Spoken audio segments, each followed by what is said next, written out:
Sudden Death by Theresa Jacobs. Chapter 1. Free Play. Phone in hand, Billy scrolled quickly with his thumb. He flicked the screen so the pages flashed by unread. Finally the image he wanted appeared, and he pressed down hard to stop it from moving on. He had seen the ad on his Facebook profile earlier that day, but couldn't get into it while his college professor was droning on, so he waited. The image was a zombie, of course all the rage and whatnot, but it was the caption that caught his attention. Sudden Death, the most realistic, horrific game of all time. Play now, free. Billy enjoyed horror movies and played some graphic games on his Xbox like Resident Evil and Dark Souls. None of them ever scared him.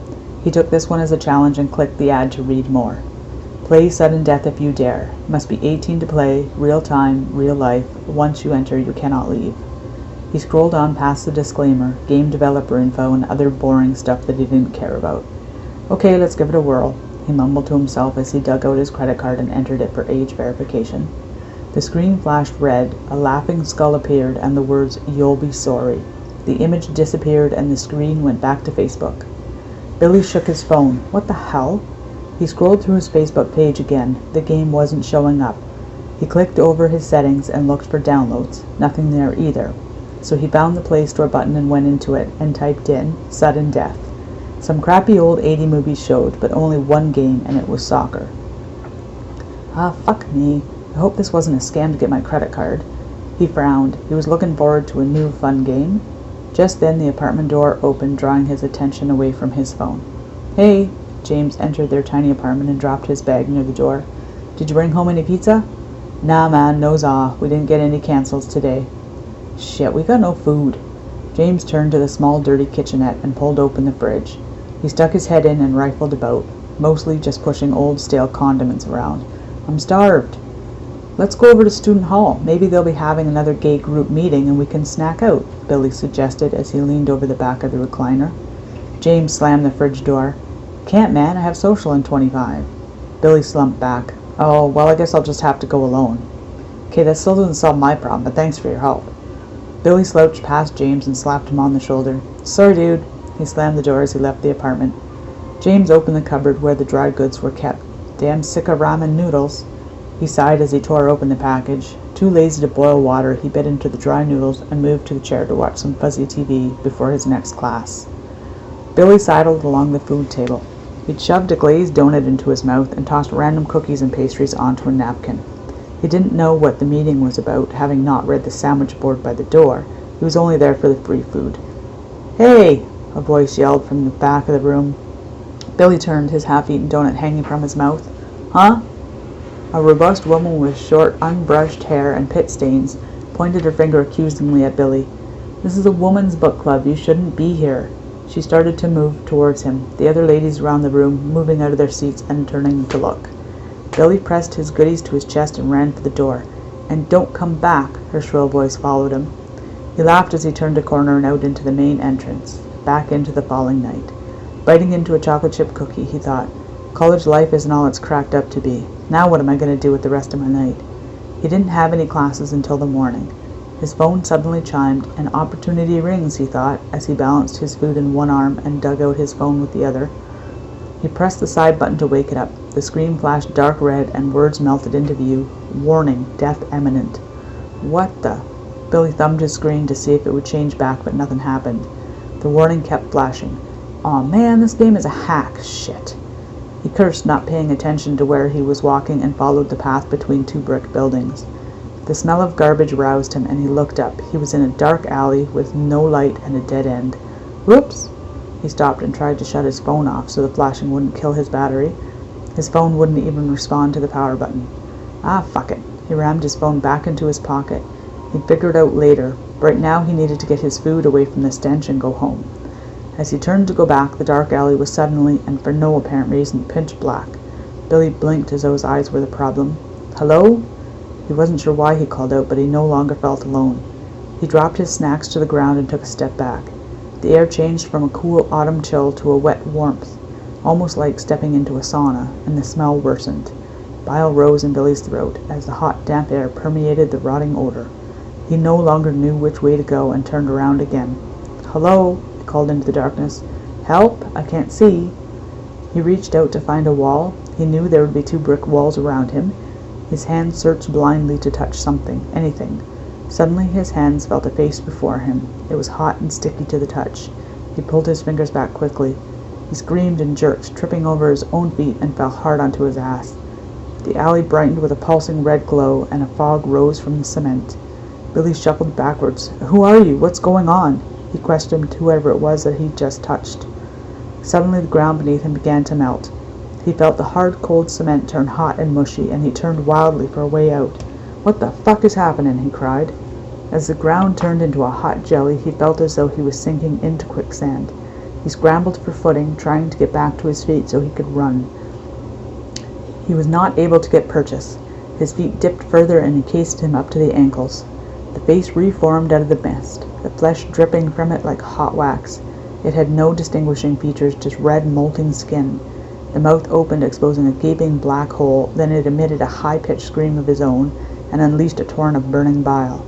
Billy peed his pants as the gore splattered across his face and started to eat through his skin. He thrashed and flailed, grasping at anything to get away.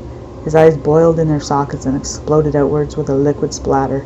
He attempted to lift his hands to wipe the fire off his face, but he couldn't lift his arms any longer. He sunk further and faster into the muck beneath him, his screams silenced quickly as the ground swallowed him whole. His phone dropped near the wall, continued to flash. The alarm beeped high and whiny. James loosened his arms from the tight covers and gave it a whack. This was his 3rd time hitting the snooze button, and he groaned, knowing that he needed to get up and get his ass moving. Finally he gave up, hauled himself out of bed. He stretched and yawned, hating the gummy feeling of his mouth. Stumbling over a week's worth of clothes on the floor, he went straight to the washroom. As he pushed by the living room, he noticed Billy's door still open. "Oh, you lucky bastard," James grumbled in the empty apartment. "He finally got some." He moved on to clean himself, hoping to get details later. Right now he had to hustle to his psychology class that started at 9:15 sharp. After James had a shower and dressed in semi-clean clothes, he picked up his phone from the nightstand and checked his texts. He had no new messages. He frowned. It was odd that Billy wouldn't have scooped him in on the deal. He sent him a quick question mark, and then headed out the door to see if he could scare up a bite of food before class. James scanned the line at the college main cafeteria, his eyes finally picking out a friendly face. He pushed through the throng of hungry students and bumped up against Mark's shoulder. "Hey!" Mark elbowed back without looking. "You almost spilled my coffee." He turned to James. "Oh, what's up?" His eyes narrowed suspiciously. "You're broke, right?" James grinned sheepishly. "Just a muffin?" Mark sighed, taking the muffin from his tray and handed it over. "You should get a job, you know. I have 2 plus all my classes." He moved along with the line. "And where the fuck is Billy this morning? He's supposed to meet me before class so I could give him the notes." "Don't know, man. He never came home last night. I figured he bagged a chick." James held up the muffin that he'd already taken a bite from. "Thanks, man. Catcha." Mark yelled after him. "Tell Billy he owes me anyway." James raised the muffin to signify he understood and went back to the main entrance. The sun was warming the day nicely. He crammed the rest of the muffin into his mouth as he pulled out his phone. Still no word from Billy. Weird. James was actually starting to worry. Billy was a constant texter. Even upon waking, James would find 10 or more texts from Billy. It was as if the guy never slept. Fuck it. James pressed Billy's face on his phone and hit dial as he continued his path to the building that housed his class. The phone rang in his ear, sharp and loud. Other kids moved on while chatting or texting on their phones. At least 6 rings and no answer. James stopped near the edge of an open alley that separated 2 buildings and brought his phone down to look at it. When he heard an echoing ringtone, it was the newest song, "Loser" by Beartooth. James moved his phone away to listen. Sure enough, he could hear the theme of Billy's ringtone faintly. James turned the narrow alley that was strewn with garbage cans and graffiti. "Billy? Hello?" The phone was still ringing, or singing, and James brought his own phone back to his ear. Yep, his end was ringing too. He didn't see anyone down the alley. It appeared empty. As he entered further, the building blocked out the sun and the shadows grew. The air dropped a couple of degrees in temperature, and James shivered. He could hear a phone somewhere up ahead in the dim light. "Billy!" There was still no reply, only the hard beat of the song. James felt as though he'd stepped from the hustle and bustle of the real world into a realm of dreams. The alley muffled all the other voices from the busy paths. Garbage lined the pavement, and the newspapers rustled under his feet as he walked. Following the music, James caught a glimpse of the phone. He clicked his own off, and immediately the song stopped. James looked around. There was no one here, no doorway, no windows. So where was Billy, and why was his phone here? He bent to pick it up and caught a whiff of rotten meat. Ugh! He wrinkled his nose and gagged.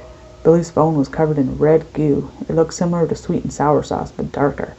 He held it between his thumb and forefinger, turning it about, trying to understand what was going on. The phone wasn't broken, and surprisingly the screen wasn't cracked either. James took a piece of cleanish-looking paper from the ground and wrapped up Billy's phone. Not knowing what else to do at this point, he left the alley and the darkness behind and headed to the campus police. 6 hours later, James dropped into a hard-backed chair at the local pizza joint, where Billy occasionally worked with his other college buddies. "Jimmy James Johnson, where you been all day?" Tommy slurred around a mouthful of cheesy pizza. Jeff pushed up against the wall a bit more to distance himself between Tommy, and trying not to get elbowed as Tommy crammed food into his maw. He eyed James suspiciously. "Have you seen Billy? If he doesn't show up soon, I'm going to have to cover his shift, and I have to study for my biology class tonight." Tommy rolled his eyes. "Get a girl to teach biology, chubby." "Go fuck yourself, pretty boy," Jeff taunted back, subconsciously pulling at his shirt away from his round belly. "Guys," James interrupted the bickering as he stole a slice of Tommy's pizza. "Billy is still missing." He quickly took a bite and swallowed. Friend missing or not, he was starved. "Look." He took the phone out of his pocket, still wrapped in newspaper, and laid it on the table. "Ah!" Tommy cringed and pushed it back towards Jeff. "It fucking reeks, dude. What the fuck?" Jeff lifted the edge of the newspaper to see the phone. "Yeah." He sniffed and wrinkled his nose. "What's that gooey stuff?" The red slime lifted in tendrils with the newspaper. Unexpectedly, the phone began to vibrate. Jeff cried out and they all jumped, and then they started laughing. "Now that was funny." Tommy elbowed Jeff. "Little crybaby afraid of a smelly phone?" "Shut up, dipwad. You jumped too." "Well, whatever, guys," James said, getting their attention back on the subject of Billy. "After I found the phone, I went to the security office, and of course they won't do anything. They said he has to be missing for 48 hours, 'cause, you know, he's a college guy. They say maybe he took off with some chick or is out sleeping off a rough night." James shook his head. "I just have a bad feeling, you know." "Uh-huh," Jeff nodded. "What'd they think of the slimy phone?" "Nothing. They didn't even want to see it." "Maybe go to the cops then?" James shook his head, his pale green eyes hard with concern. "Nah, I said that, and the security told me that they would tell me the same thing. I gotta wait." "So it keeps buzzing. Have you opened it to see what it is? Like maybe he's out somewhere and calling his own phone," Tommy suggested, twitching aside his long blonde hair so it wouldn't get in his mouth with his next bite of pizza. James frowned. "No, I never thought of that." "Okay, let's see." Tommy yanked the newspaper back from Jeff and used the napkin to wipe off the red slime. His face contorted in disgust as he dropped the napkin to the floor. A shout from the counter came quickly. "Hey, you'd better pick that up." Jeff chimed in. "Yeah, Tommy, I have to work here, you know." "Shut it, I'll get it, dude." He clicked the button on the phone to activate the screen. It lit up bright red flashing. "Game over, game over, game over." Tommy pressed the side button and no change. He pressed the screen. Nothing. He slid his fingers across and tapped it, but it wouldn't stop flashing game over. He shrugged. I don't know. It's broken." James held out his hand. "Let me see." But it was no use. He couldn't get it to stop either. So he held the power button down and shut it off, waited a few seconds and turned it back on. Now the screen came up as normal. Billy's motorcycle screensaver appeared and all the apps he downloaded. "Okay, it's working fine now." James scrolled through the phone messages. He had texts going all the way back to last night at... He rolled the messages by further. There was a lot of them. 7 p.m. was the last message he replied to. It was Mark, asking him to meet him in the morning outside a study hall for his cheat sheets. And Billy replied, "Yep, talk to you later." On the down low. Tommy translated for Jeff, the nerd, who he figured was not text savvy. Jeff nodded. "I do text people, you know," and rolled his eyes like it mattered what Billy said to Mark. He doubted that Mark killed him. "So the point is, the last time Billy texted was around 7 p.m. and no calls?" James checked the call recorder. "Nope, nothing." He dropped the phone on the table and sighed. "What do we do?" Tommy stretched his legs out the side of the table as he leaned back in his chair. Wait another day, I guess. Jeff pushed against Tommy. Move, I have to cover his shift. As he hauled himself out from behind the table, he turned to James. Sorry, James, you can call me later if you want. James nodded. Jeff was always nice, even if he was overweight and a bit nerdy. Thanks, man. Tommy grabbed his pack from the back of his chair. Come to my dorm. We'll see if he's been on Facebook or anything. James didn't feel like going back to their apartment and worrying alone. He knew he wouldn't be able to watch TV or rest, wondering where his roomie pal was. Yeah, okay, let's go. Josh plopped himself down on a park bench. The sun was just starting to get low in the sky and there was a chill in the air. He wasn't one to complain about the cold, so he sat to wait for his friend to finish class, and then they'd find a way to kill off the night together. While he waited, he played with his phone, as most people did these days. Opening his Facebook, the first thing he saw was a new ad for a game. Sudden Death, the most realistic, horrific game of all time. Play now free. Cool, he spoke aloud. A few heads turned as students walked past, but he didn't even look up. He hit the ad, and the intro came on. Play Sudden Death if you dare. Must be 18 to play, real time, real life. Once you enter, you cannot leave. He took out his wallet and entered his credit card info, and then the screen flashed red. A laughing skull appeared and the words, "You'll be sorry." The image disappeared and the screen went back to Facebook. Aw, for real? Shit, man. Josh thumbed off his phone as his friend Greg approached. What's wrong? Greg asked, seeing the angry look on Josh's face. Oh, this stupid game. I think I got scammed. Why? What happened? Greg held out his hand. Let me see. Josh handed Greg the phone. He knew more about technology than Josh did. See if you can, uninstall it or something. Greg stopped near a large tree to lean and go through the phone. He browsed the apps and downloads, and he even went into settings. Are you sure you even downloaded it? I don't see anything, and... Oh, the screen flashed dark red and words melted into view. Warning, death imminent. Hey look, is this it? Greg handed the phone back to Josh. Josh looked at the flashing screen and shrugged. I'm not sure. First there was a zombie and it said, sudden death, I think. And then I entered my info and it went back to Facebook. By now the sun had set. The two guys were standing near the tree. A mass of students walking about had thinned to a trickle. Most were either gone to eat supper or in their evening classes. The temperature had dropped a few degrees with the sun, and only now did Greg notice the cold seeping in. He lifted his head and spotted a red glow from a nearby garden maze. He nudged Josh. What's that? Josh tore his eyes off the screen and looked at the archway. He shrugged and started walking towards it. Let's go see. Maybe it's another kid with this fucked up game. The boys entered the high-walled maze that was formed by boxwood hedges. It was a part of a horticultural class, along with all the gardens inside. Of course, many students used it as a pot-smoking or make-out hideaway. As they entered the narrow space, they had to walk single file, and the red glow was emanating through the branches of the main wall that ran horizontally in front of him. Josh pressed his face as close to the hedge as he could without poking him in the eyes. It's too thick. I can't see anything. We're going to have to go around. Okay. Greg turned to Josh. And don't you dare say we got to split up. This is a maze at night with a weird red glow. We've seen every stupid horror movie, and they always split up and they always die. Josh laughed. Yeah, not to worry, man. We're not going this way. He pointed. Let's go this way together. Greg followed Josh along the grass path. The hedge ran straight for about 10 feet and then veered left. It was 12 feet high, so once you were inside of it, you really couldn't tell where you were. The red glow seemed to light their way. It was all around them. They followed the first left turn, expecting to find who or what was causing the light, but the stretch ahead was empty, so they continued on. It was getting warmer as they went. They walked another 5 feet, and then the maze cut into 3 choices. Continue straight, go 2 jaunts right, with a center hedge. Josh leaned his head down both right paths. I can't tell where the light is brighter, can you? Greg shook his head. Who cares anyway? This is dumb. Let's just go eat and forget about it. Well, come on. I'm curious now, aren't you? Greg shook his head no. Fine, yeah, let's go. Josh conceded and turned to head back the way they had come, only to find a solid head behind them. He spun around.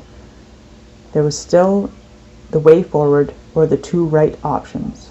Greg spun around too. What the? Okay, this is freaky, dude. We just came that way, and now there's a solid hedge right here? That can't be possible." He frowned, touching the wall to make sure it was real. The thick branches were strong and dense against his hand. The air felt even warmer, and a rotting smell reached their noses. "Let's get out of here, man." Greg pushed against Josh to get him moving. Josh panicked and started to run. He went for the straightaway and then followed the natural bend and out of Greg's sight. "Hey!" Greg called out and ran after Josh. He saw Josh's white sneakers that flashed around the corner, and then he was enveloped by darkness. He stopped dead in his tracks and blinked. What the hell? He held his hands out, feeling the warm air, trying to find the nearest hedge as a guiding point. Suddenly the smell became worse, and a mist formed in the ground around him. He walked forward blindly, waving his hands. "Josh?" he whispered now. "Hello?" He could see the white mist wrapped around his legs, and he felt as though it was hotter than the night air. As he continued to feel the air blindly, his hands came to rest on a face. It was wet and sticky. He screamed and turned and ran straight into the hedge. Greg cried out as the hedge changed from a thick, pointed branches with dense leaves to a soft, jelly substance. His arms slid easily into the hedge. He screamed as it sucked in his arms. It was burning hot, and he felt as if his flesh was being ripped off. The face appeared beside his, its skin a molten lava, its lips widened to a horrific grin of unreal proportions. Greg screamed and tried desperately to push his body backwards, wanting to perhaps fall on his back, and then he could run. He felt his arms burning, and no matter how hard he tried, he could not stop his body from being sucked into the mire before him. His face touched the liquid next, and as he opened his mouth to scream, it filled with the hot muck.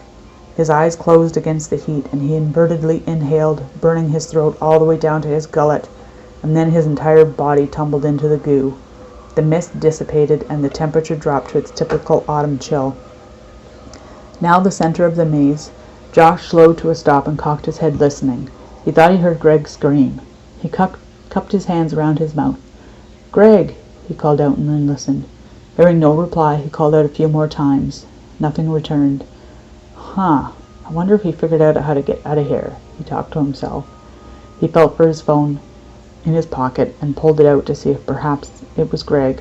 His screen was flashing red again, and this time it read "Game over." What is with this thing? He ignored it and shoved the phone back into his pocket. He needed to sort out how to get out of the maze. Now that he had run all through the center, he was totally lost. "Okay, just pick a path, I guess," he mumbled, and chose the path in the opposite side of the garden rather than head back the way he just came. Trying again, he called out, "Greg," and walked slowly along the hedges, listening for any noises, footfalls, snapping twigs, but it was dead silent. He kept walking, turning left and right, hitting a dead end and turning back. He felt as though he would never get out of the maze when he saw the bright opening ahead, and relief washed over him. Oh, thank God! Josh aimed for the space when the blackness fell and the rotting smell overtook him. Ugh! He cried out and stumbled and fell to his knees. Thinking quickly, he pulled out his phone to use it as a light when the mist started to rise around him. It was hot and thick and clinging to his body. Josh dropped his phone and began to try to brush the mist from his arms. He found wherever it touched, his skin burned. He scrambled to get up, but the ground underneath his feet began to melt. Josh reached for the hedges to pull himself up, and they too were soft. His fingers grabbed the goo and instantly melted the flesh from his hands. He screamed and thrashed as the face appeared laughing and pushed Josh into what was once a hedge. Josh disappeared, leaving behind only his phone, and it was still flashing. Game over.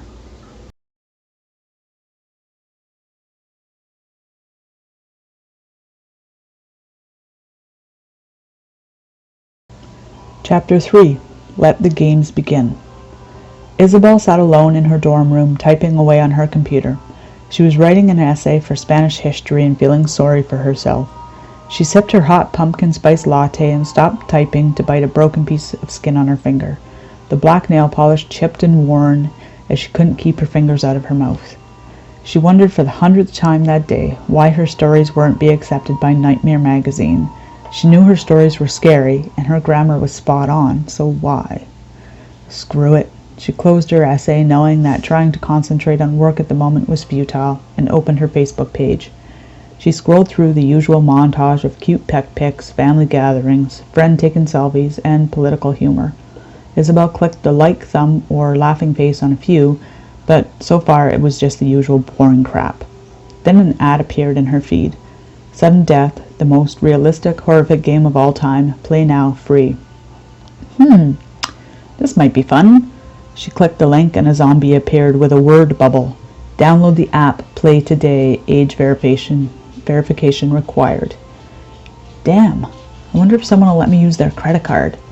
She continued to scroll past the ad as she thought about which one of her new college friends would be brave enough to let her use it just enough to log into a game. Isabel couldn't think of anyone at the moment. She knew she couldn't ask her high and mighty roommate Chrissy. They barely even said 2 words to each other. Chrissy didn't like that Isabel dyed her hair dark blue and wore ripped clothes. Chrissy was a prissy and tried to switch roommates, but the school wouldn't do it, so they had to tolerate each other. Luckily for Isabel, Chrissy had a football-playing jock boyfriend, and she was with him most of the time. Just then the door flew open and Chrissy pranced into the room. Isabel rolled her eyes. Think of the devil, she thought wryly. Well, you're home early. Not staying, Chrissy answered as she lifted her too-tight t-shirt and dropped it on the floor. She banged open dresser drawers until she found whatever designer item she'd been searching for, and pulled on a bench sweater. Don't worry, Smurfette, I won't ruin your plans. Isabel scoffed and turned back to her computer. Only trying to study in peace, something you wouldn't understand. Later, loser. Chrissy slammed the door on her way out. Shit, why do I even bother? Isabel berated herself as she continued to scroll through Facebook. She jumped up as her cell phone vibrated with a dubstep. She tilted it up and saw her friend Casey. Good, something to change up the night, she thought, as she slid the arrow to green. Hey, Case. Want to go to a frat party? Casey began speaking without preamble. Isabel was taken aback. They were not frat party type. Are you joking? Nope, come on. Even if it's lame, we can still drink free. Besides, Casey paused for effect. Isabel picked at the gel mouse pad while scrunching up her face, thinking, and after a long pause raised her eyebrows. Besides what? Casey laughed, a high piercing trill that made people cringe, but her cuteness made up for it, so no one minded. Lover surfer dude will be there. And how do you know that? A little birdie told me. Are you sure? Casey laughed again, and Isabel could picture her head bobbing up and down, her short bronze curls bouncing in such perfection that it made her want to puke. Well, Isabel wrapped a strand of hair around her finger, cutting off the circulation. Okay, but I'm not staying all night. I can't miss class again. Casey squealed in Isabel's ear and jumped up and down. Wear something tight and short and, holy? Yeah, that's not happening. Where do you want to meet? I'm pretty much ready, so I'll come and get you and we'll go from there. Immediately, Isabel began to sweat and think about what she was going to wear. Shit, okay, I gotta get dressed. See ya. She hit the button and jumped up, throwing open her closet. Chrissy worked her way through the currently empty hall and rolled her eyes as the double doors got closer. She dreaded the football games that her boyfriend Roger played, but she loved the adoration he poured on her, so she put up with it. She pressed the bar, and the steel door swung open to the mob of cheers. The sound of the crowd was deafening as she continued her confident march past the adoring fans and into the front lines. Ah, good, she mumbled. They're coming off the field. Chrissy was happier now, knowing that she didn't have to wait much longer to be with her hunk of a boyfriend. She lifted her arms, gave him a hearty wave as he trotted off the locker rooms. The hordes of college students, family, and faculty began to disperse out of the stands with much pushing, hooting, and laughter. Chrissy ignored them and plopped herself into an empty seat. She took her phone out of her purse and flicked through her Twitter account. #loves, am I right? Oh my God. Chrissy yelped and almost dropped her phone as the voice yelled in her ear. Her head swiveled left to see who had the nerve to bug her. A fat brunette girl with too much makeup had flung herself into the seat next to Chrissy. The brunette went on, not noticing that Chrissy was both taken aback by her presence and not interested in the least. Aren't the guys awesome? I mean, did you see number 22 when he caught that?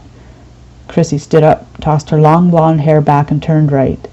Yeah, I don't think so, she sneered as she walked down the row of chairs and moved off to find Roger. The brunette lifted her middle finger.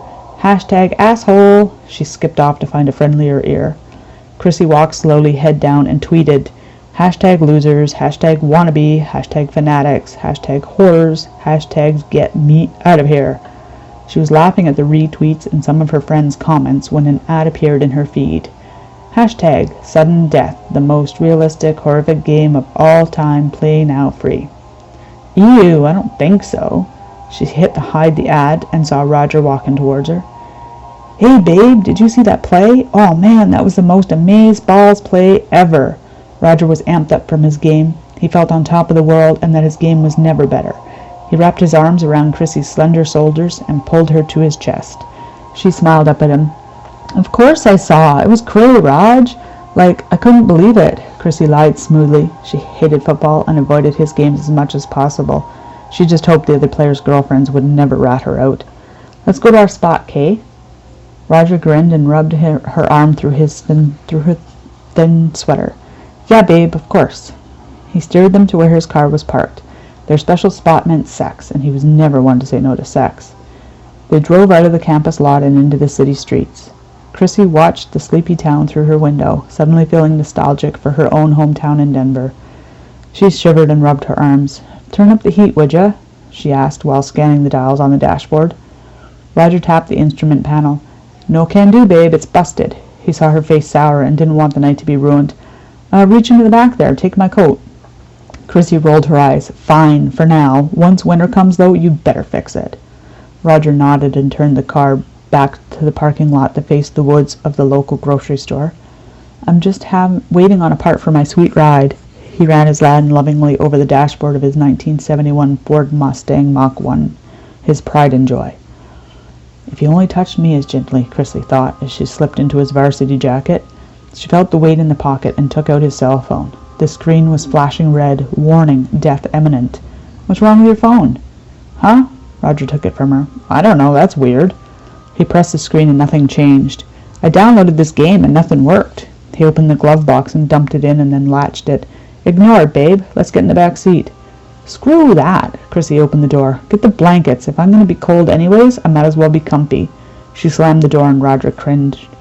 Roger took the blankets from the back seat, and they walked to the edge of the pavement where there was a strand of grass before the woods. A gentle fog seeped out of the forest towards them. It swirled and danced as Roger flicked the blanket down on the ground. Bending to straighten the corners, he noticed how warm it was. Hey, we won't be cold after all, he smiled. Feel, it's warm. The fog got thicker and warmer. What the? Roger's smile dropped. Chrissy instinctively stepped out of the fog. It grew darker, and Roger disappeared. Roger, she whispered, took 2 more steps towards the car. She saw no movement in the black mist, but heard nothing. Roger, she called a little louder, peering into the moving fog. Suddenly Roger's screams filled the night. Help! Babe! Chrissy! Help me! Chrissy ran forward. Her hand touched the black fog, and she found it to be scalding hot. A rancid stench reached her nose. Roger! She yelled, not wanting to step into the burning mist. Just then a face appeared inside the vapor. It was almost nose to nose with her and looked like the skin was melting off it. She screamed and turned and ran for the car. She tore open the driver's door and dove into the seat behind the wheel. Her heart was pounding so hard and fast that she felt as though it was going to explode out of her chest. Looking to her left out the window, she saw the fog rolling towards the car. With shaking hands, she grabbed for the ignition, only to find it empty. Oh fuck, oh fuck, oh fuck. What'd you do with the keys, dummy? She scrambled around the console and dashboard trying to find them. She couldn't see them anywhere. Now she felt like her bladder was going to let go. The fog was rolling over the hood and up to the windshield. No, fuck, shit. Chrissy looked out the back window and caught a glint of light. She looked down, and his keys were sitting on the seat from where he had gotten the blankets. Stupid fucking Roger. She reached between the bucket seats. She could now feel the heat against her ankles and knew the mist had penetrated the car. She stretched harder, snagging the keys with her fingers. Chrissy whipped back around, jammed the biggest key into the ignition, and gunned the gas pedal. The Mustang roared and jumped, but did not budge. Now her legs were getting hot. Ah, fuck! She berated herself and pulled the gear shift into drive and gunned the engine. The car took off like a rocket, causing the black mist to part before the powerful car. Ah! She cried out as the woods appeared before her. She rammed on the brakes, spun the wheel hard right, and pulled a 180, laying rubber and getting the car in the direction of the parking lot. Foot to the floor, she shot out of the lot and onto the blacktop. The car fishtailed down the road, leaving the mist and Roger behind. James spun around in the office chair and reached to the bar fridge for a cold one. Want another? He craned his neck to see Tommy, who was still busy poking around the internet. Does Metallica still rock? James hesitated. James spun around in the office chair and reached into the bar fridge for a cold one. You want another one? He craned his neck up to see Tommy, who was still busy poking around on the internet. Does Metallica still rock? James hesitated. Well, I don't know, do they? Yes, fucktard. Now give me a beer. Tommy held his hand out and James slapped the can into his hand. James waved towards the computer screen. Go back over to Billy's Facebook and see if anyone replied yet. Tommy minimized the Pornhub screen and momentarily his screensaver appeared. He kissed his fingers and pressed them to the sexy shot of Taylor Momsen, best known as Cindy Lou Who, now sexy rocker for the Pretty Reckless, with her electrical tape nipples at the mic. I love you, he murmured, and James gave his arm a whack. Oh yeah, sorry, Billy. He opened Facebook, going back to Billy's profile and scrolled through. Nothing, man. James watched over Tommy's shoulder. They had created a post on Billy's profile asking if anyone had seen or heard from him. They had done the same on both of their own. They had a few common friends that replied with no and what's up. Some were saying they saw him yesterday or 2 days ago, but so far no leads. Hey, don't you think it's weird that none of Billy's friends from back home, or family, for that matter, have commented? Like, wouldn't your mom or dad want to know if people were asking where you were? Tommy shook his head and tapped the screen. No, dude, Billy has 2 Facebooks. Oh, James frowned and took a swig of his beer. How come I never knew that? He was speaking more to himself. After all, he lived with Billy. Anyway, let's see if we can figure out what's up with his phone, he shrugged. Maybe something in there can help us. The dorm room was small enough that Tommy only had to reach back and grab James's jacket off his bed. He stuck his hand in the pocket and brought out Billy's phone and handed it over to James. James thumbed it back on and waited for the screen to load. Okay, so it was, flashing red when we were first looking at it? Yeah, and saying game over. So see what he was playing last. James went into the phone settings and checked the recent downloads. Just a new ringtone. He looked at Tommy. You know that loser song he likes, and Find Me a Freak. No, you didn't? Billy. Tommy pushed in to see the screen, excited by James's outburst. What's he got going on there? Some nudie chicks? Let me see. James turned the phone so Tommy could stop butting his fat head into him. He downloaded Pokemon Go. Ew, for reals? Tommy lifted his lip in scorn. Billy wasn't into that shit. Well, it's there, and I don't see anything else that's weird. Hey, maybe a Pokemon got him. James burst out laughing. He had a sudden vision of Charmander, the only Pokemon he remembered from high school, chasing Billy down the dark alley. He bent forward, bounced his feet up and down, and held his stomach. Oh, man, that's funny shit. Tommy started laughing too, not sure why, but it was contagious. It took a few minutes for them to regain their composure. James sighed. I needed that. Well, anyway, he held up the phone. We know there's something fishy going on with his phone, 'cause I can't find anything about that weird game. Let's go see if Jeff has done his shift, and maybe he can help figure it out. Tommy nodded. Yeah, Dork is good with electronics. He checked the clock on the computer. It's almost 9. Yeah, he should be done. Here, I'll just text him to come. Why don't we all go over there? And James wiggled his beer can. More beer? Okay, dude, let's go. Chapter 4. Fear the Reaper. This party's lame. Let's go somewhere else, Isabel pleaded with Casey, who was swaying to the music and guzzling beer. Just drink faster. Casey pushed the red cup in Isabel's hand, forcing it up to her mouth. You're just sad 'cause Tommy's not here. Isabel shook her head, although it was partially true. She wasn't much of a partier, but had really wanted to come so she could stare at Tommy's golden hair and daydream about them living in a little hut in Hawaii. She set her half-empty cup down on the littered coffee table. You stay, I'll go. Casey whined and hopped up and down. Come on, Izzy, stay with me. You know I'll make it up to you. I know, but I do have class in the morning anyway, so I'm just going to go to bed. Without waiting for more pleading and cajoling, Isabel pushed past her friend. She had to weave her way around the group of kids that all basically clung to each other in cliques. But she knew she didn't have to worry about Casey. She was one of those girls that could fit into any group and would be partying it up already. Isabel turned her head as she reached the door, and sure enough, Casey was laughing it up with a group of guys. "She's crazy," Isabel said to herself as she stepped out into the cold night.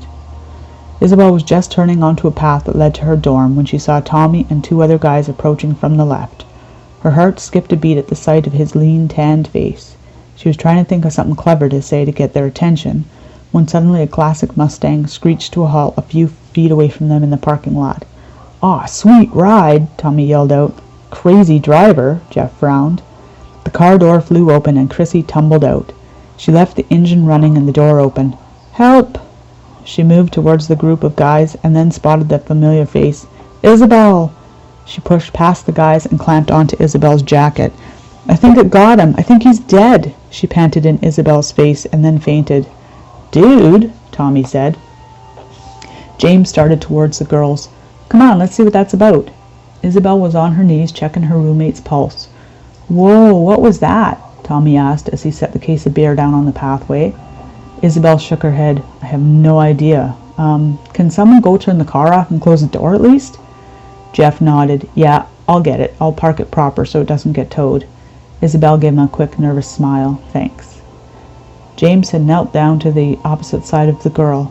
"So she yelled help and then, who's dead? Do you know who she was talking about?" Isabel frowned and shook her head. She brushed some long strands of blonde hair out of Chrissy's face. It appeared as if she was sleeping. Her breathing was normal and her face was a bit pale.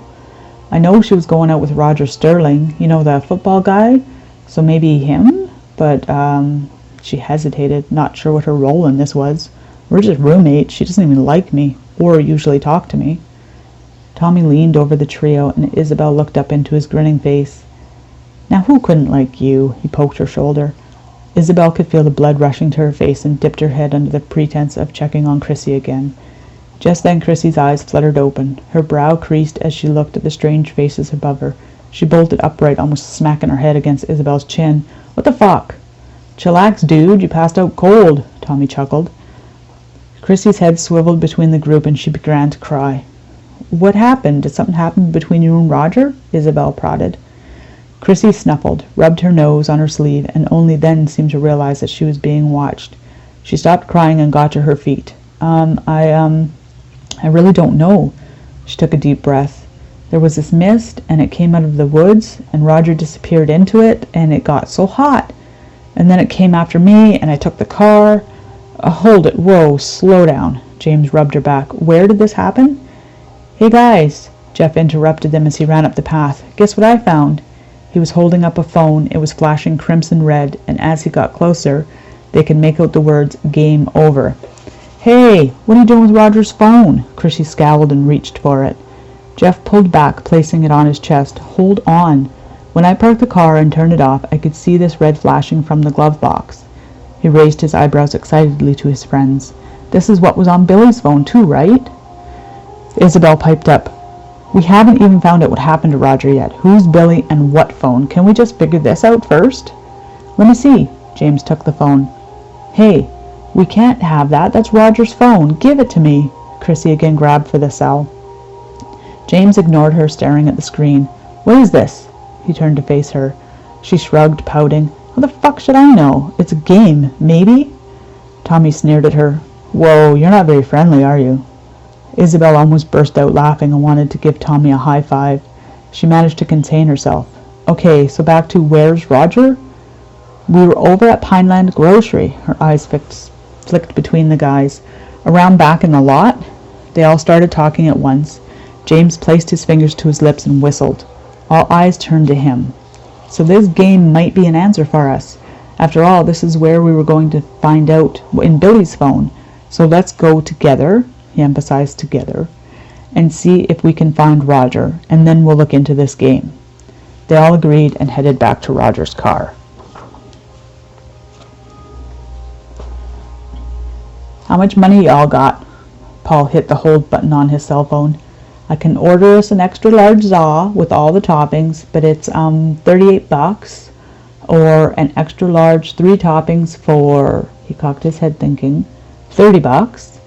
He looked across the couch at the two buddies who were playing Skyrim on his Xbox. Well? Chris dug into his pocket, pulled out a wad of crumpled bills.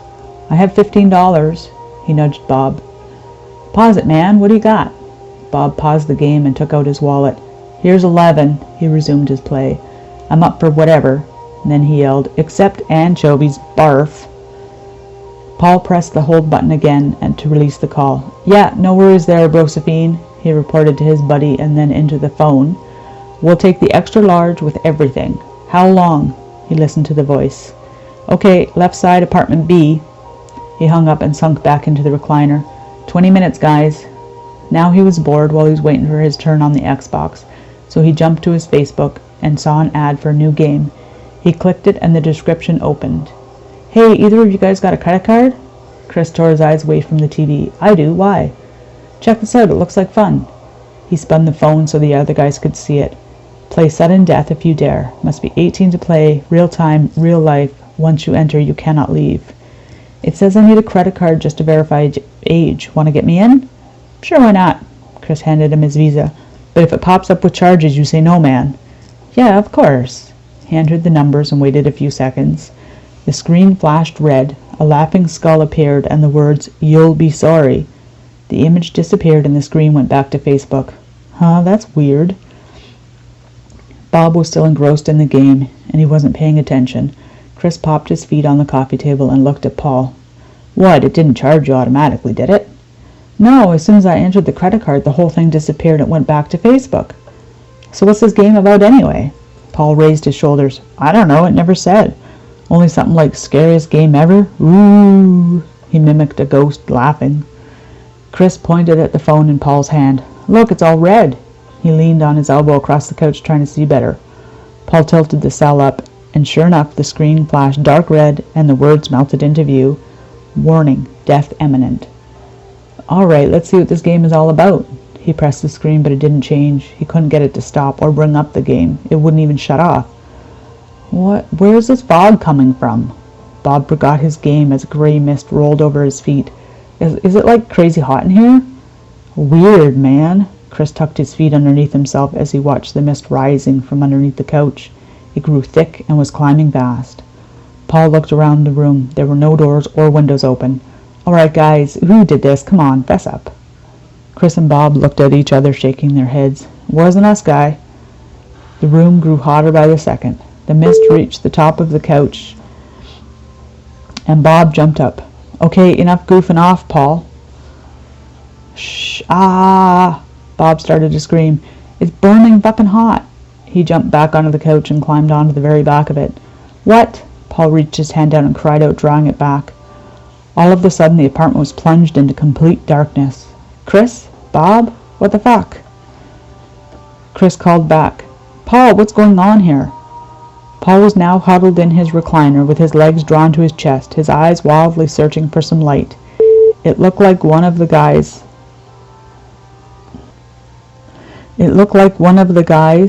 had moved close to him, so he reached out. Chris? His hand touched the face. It pressed in close to his, the skin hanging in molting rivulets, his eye sockets empty and the mouth opening. Paul screamed and pushed himself backwards. He tumbled over the arm of the chair and landed with a thud on his back. Now embraced by the mist, he began to scream in earnest as it burned through his flesh. His own skin bubbled and melted as he kicked and twisted on the floor. On the couch, the other guys didn't know what was happening to Paul. They just knew that it sounded horrifying and that they somehow had to get out of the apartment. Bob! Chris searched the dark space around him, trying to touch his friend. I'm here, man. What the hell's going on? I don't know, but, wait. It felt like the couch was sinking beneath him. Do you feel that? Yeah. Bob started to reply, and then a set of burning arms wrapped around his waist and pulled him off the couch and onto the floor. The face loomed over him as he screamed. Only a black pit of darkness represented its mouth. It spewed forth reddish-orange bile that entered Bob's throat, cutting off his screams as it melted him from the inside. Meanwhile, Chris was sinking into the couch, and not at the end of the day relaxing kind of way. The couch had turned to jelly. His legs sunk in, and he screamed, falling forward. Unable to support himself any longer, he began to sink. Chris kicked and scrambled, but nothing worked. As he sunk into oblivion, he yelled out, "Fuck you!" The mist seeped away as silently as it came, and the apartment brightened up again. Paul's phone continued to flash. Game over. There was a knock at the door and a beat of silence, and then the knocking resumed. "Hello, pizza!" After a minute of silence, the delivery guy sighed. "Assholes." Group Effort, Chapter 5. Tommy placed his beer safely into the trunk of the '71 Mustang as the rest of the group climbed into the car. Even though Chrissy was upset, she refused to let any of the others drive, stating that it's Roger's baby, and if he's not dead, then she will be. Tommy hopped into the back with James and Jeff. "Let's ride." Chrissy backed slowly out of the parking space and maneuvered out onto the street. She watched the dark streets unfold. "I'm telling you now, if there is fog anywhere, we're turning around." Isabel nodded. She had no clue what scared Chrissy so bad or what happened to Roger, but for her to accept help from this troop, it must be bad. In fact, she wasn't even sure why she was going. And then she caught a whiff of Tommy's cologne and she gave herself a mental slap. Oh yeah, hormones. She shook her head and suppressed a smile.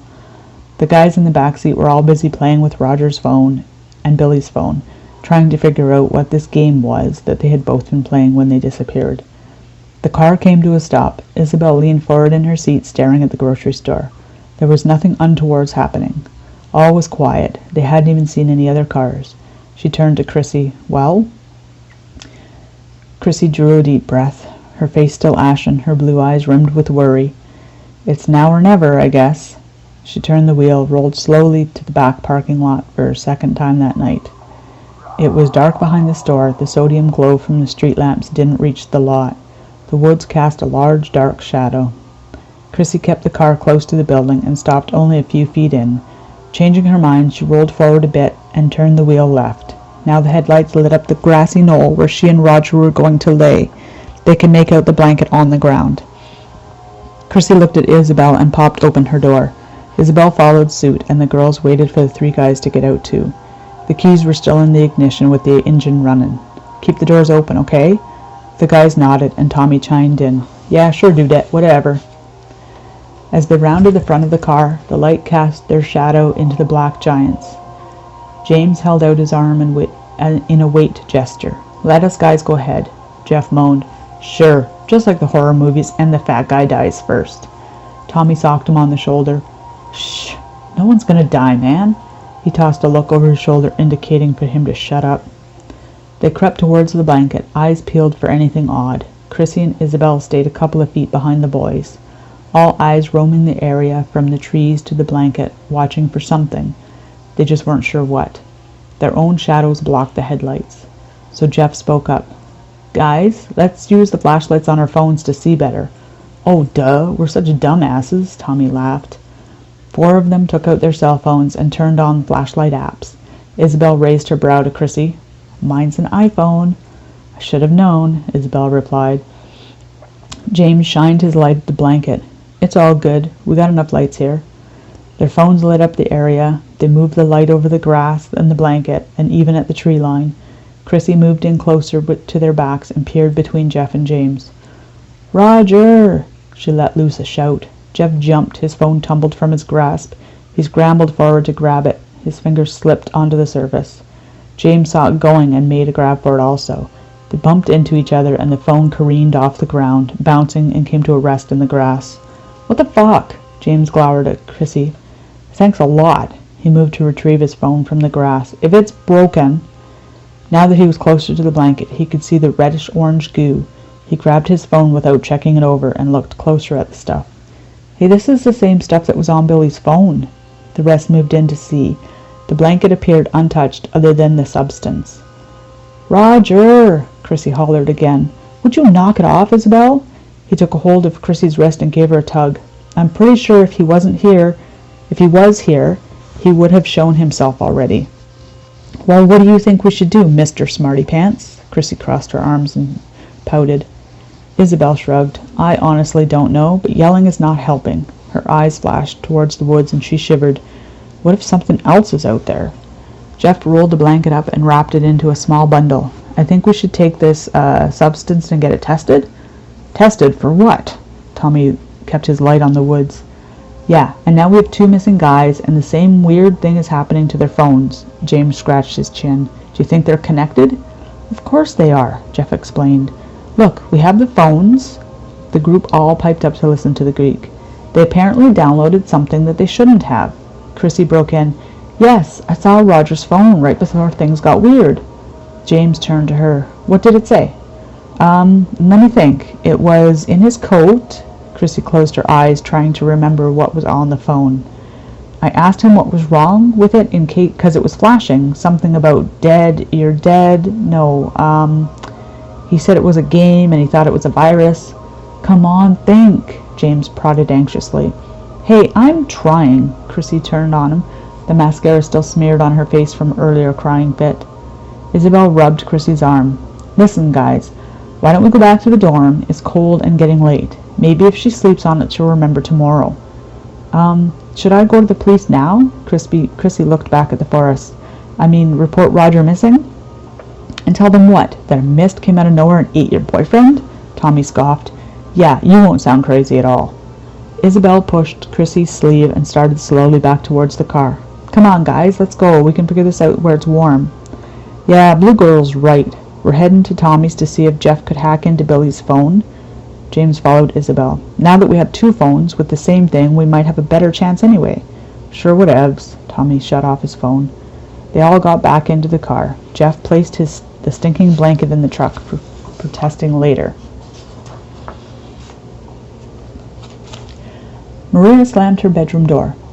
I hate you and I hope you all die, she screamed so loud her throat hurt. She flopped onto the bed so she could scream some more into a pillow. While downstairs, her parents turned up the TV to drown out their daughter's tantrum. Hearing this only made her angrier.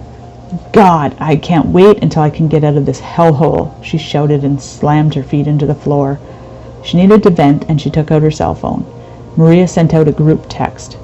Parents below, to see whoever was available to chat. Michelle popped in. Are you coming? Sarah. It's lit. Where are you? Maria. Fuck my life. I'm on lockdown, FOMO, BSF, QQ, BFS. Maria. Fuck my life, on lockdown. Fear of missing out. Very seriously fucked. Crying eyes. Michelle. Oh my God, seriously? Are you okay? Sarah. Time to go. Talk to you later. Maria. No, pissed as fuck. Michelle. I know, right? Crying eyes. But I gotta fly. Bye for now? Maria. Yeah, whatevs. Now what am I gonna do? All my friends are at the party. They can't even take time to talk to me. 1 more year and I can move out of this place. Maria continued to talk to herself as she played with her phone. She came across an ad. Play sudden death if you dare. Must be 18 to play. Real time, real life. Once you enter, you cannot leave. Why not? Maria entered her mom's credit card that she had memorized. The screen flashed red, a laughing skull appeared, and the words, "You'll be sorry." The image disappeared and the screen went back to Facebook. Yeah, 'cause I'm not already sorry for having assholes for parents, she mumbled and tossed her phone on the bed, deciding it was time to go and have a shower. She didn't see the next screen that flashed dark red and the words that melted into view. Warning, death imminent. The hot water cascaded off her head and down her back. Maria sighed as her anger melted away with the relaxing heat. Her parents always berated her for taking such long hot showers. They complained about the waste of water and energy, so tonight was payback. She was going to stay in here till it turned cold. She picked up the shampoo, squirting a large blob onto her hand, and then paused. Was that a scream? She dipped her head out of the stream of water and listened. All she could hear was water pelting the glass and the fan whirring. She shook her head, my imagination, and then resumed showering. Then there was a distant bang and another scream. Maria stepped back out of the spray and frowned, listening. Not sure if she heard noises from within the house or from the TV. She switched off the water. Even though her revenge wasn't yet complete, she was getting the willies. She wrapped her hair in a wet towel and another one around her body. Turning off the fan, she listened again, and now the house was silent. Maria placed her ear against the bathroom door, for some reason afraid to open it. There was no sound from within the house. A mist started seeping underneath the bathroom door. Fire? She questioned quietly and sniffed the air. There was no odor of smoke, but it felt warmer than the already hot bathroom. Maria shuffled back away from it. "Mom!" She called out feebly and looked around for her phone, remembering that she left it in her bedroom. Fuck. She stepped back to the tub. "Mom!"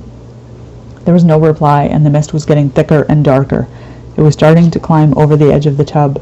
Maria looked around wildly. There was nowhere to go. Fuck this shit. She braced to make herself a run for the door and out of the house, but it was too late. Underneath her, the tub began to get soft. Oh, shit! She felt her feet sinking into the ceramic, and bewildered, she grabbed the shower rod. "Mom! Dad! Help! I'm sorry!" she screamed as the room plunged into darkness.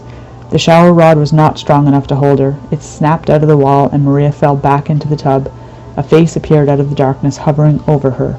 She started to scream as the opening maw and the burning liquid came forward to cover her body. Her eyes popped from the searing heat, and then she was gone. Back in her bedroom, her phone continued to flash. Game over.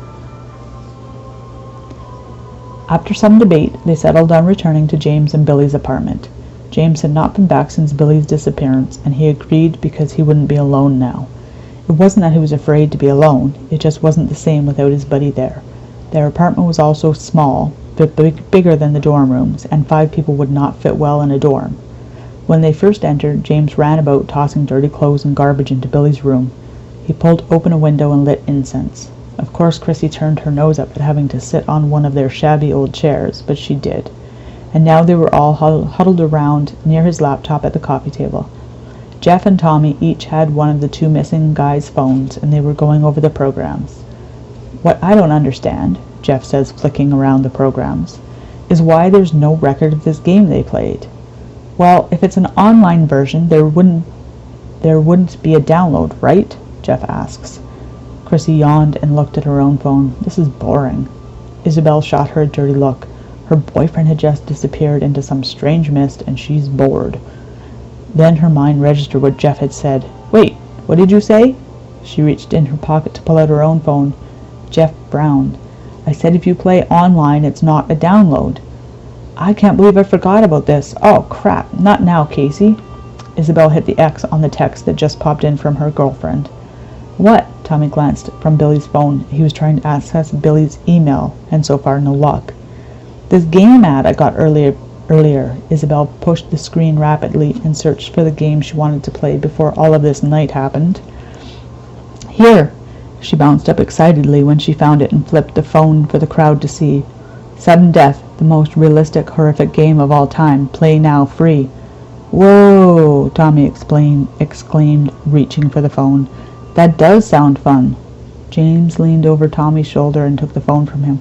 "Holy shit, I think this is it." He passed it to Jeff. Jeff nodded.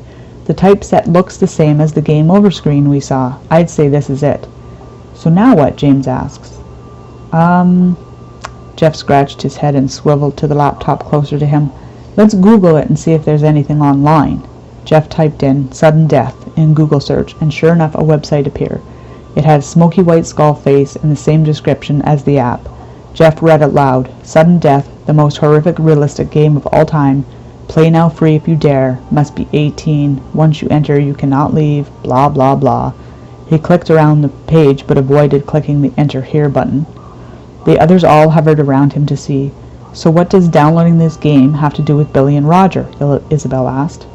Chrissy pushed against Jeff's back. "Yeah, there." She pointed at the screen. His phone said that warning, sudden death. Warning, death imminent.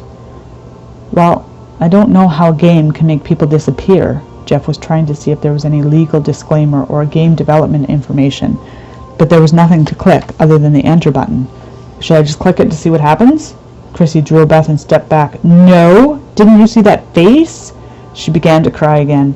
Tommy turned to her. "Wait, what face? You never mentioned a face."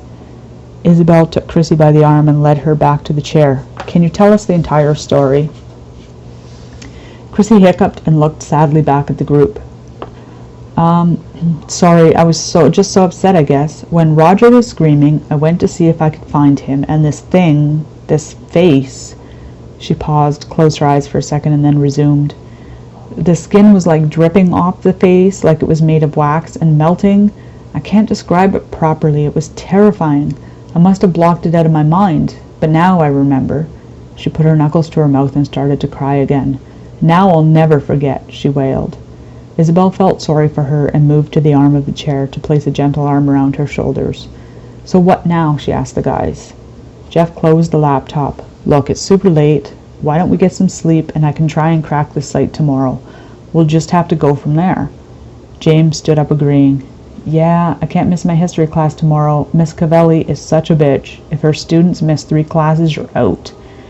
"Yes, the 3-strike rule. I have that class too." Isabel cocked her head at James. "You're in that class? I've never seen you." "I sit way in the back, and I hunker down so she won't call on me." James frowned.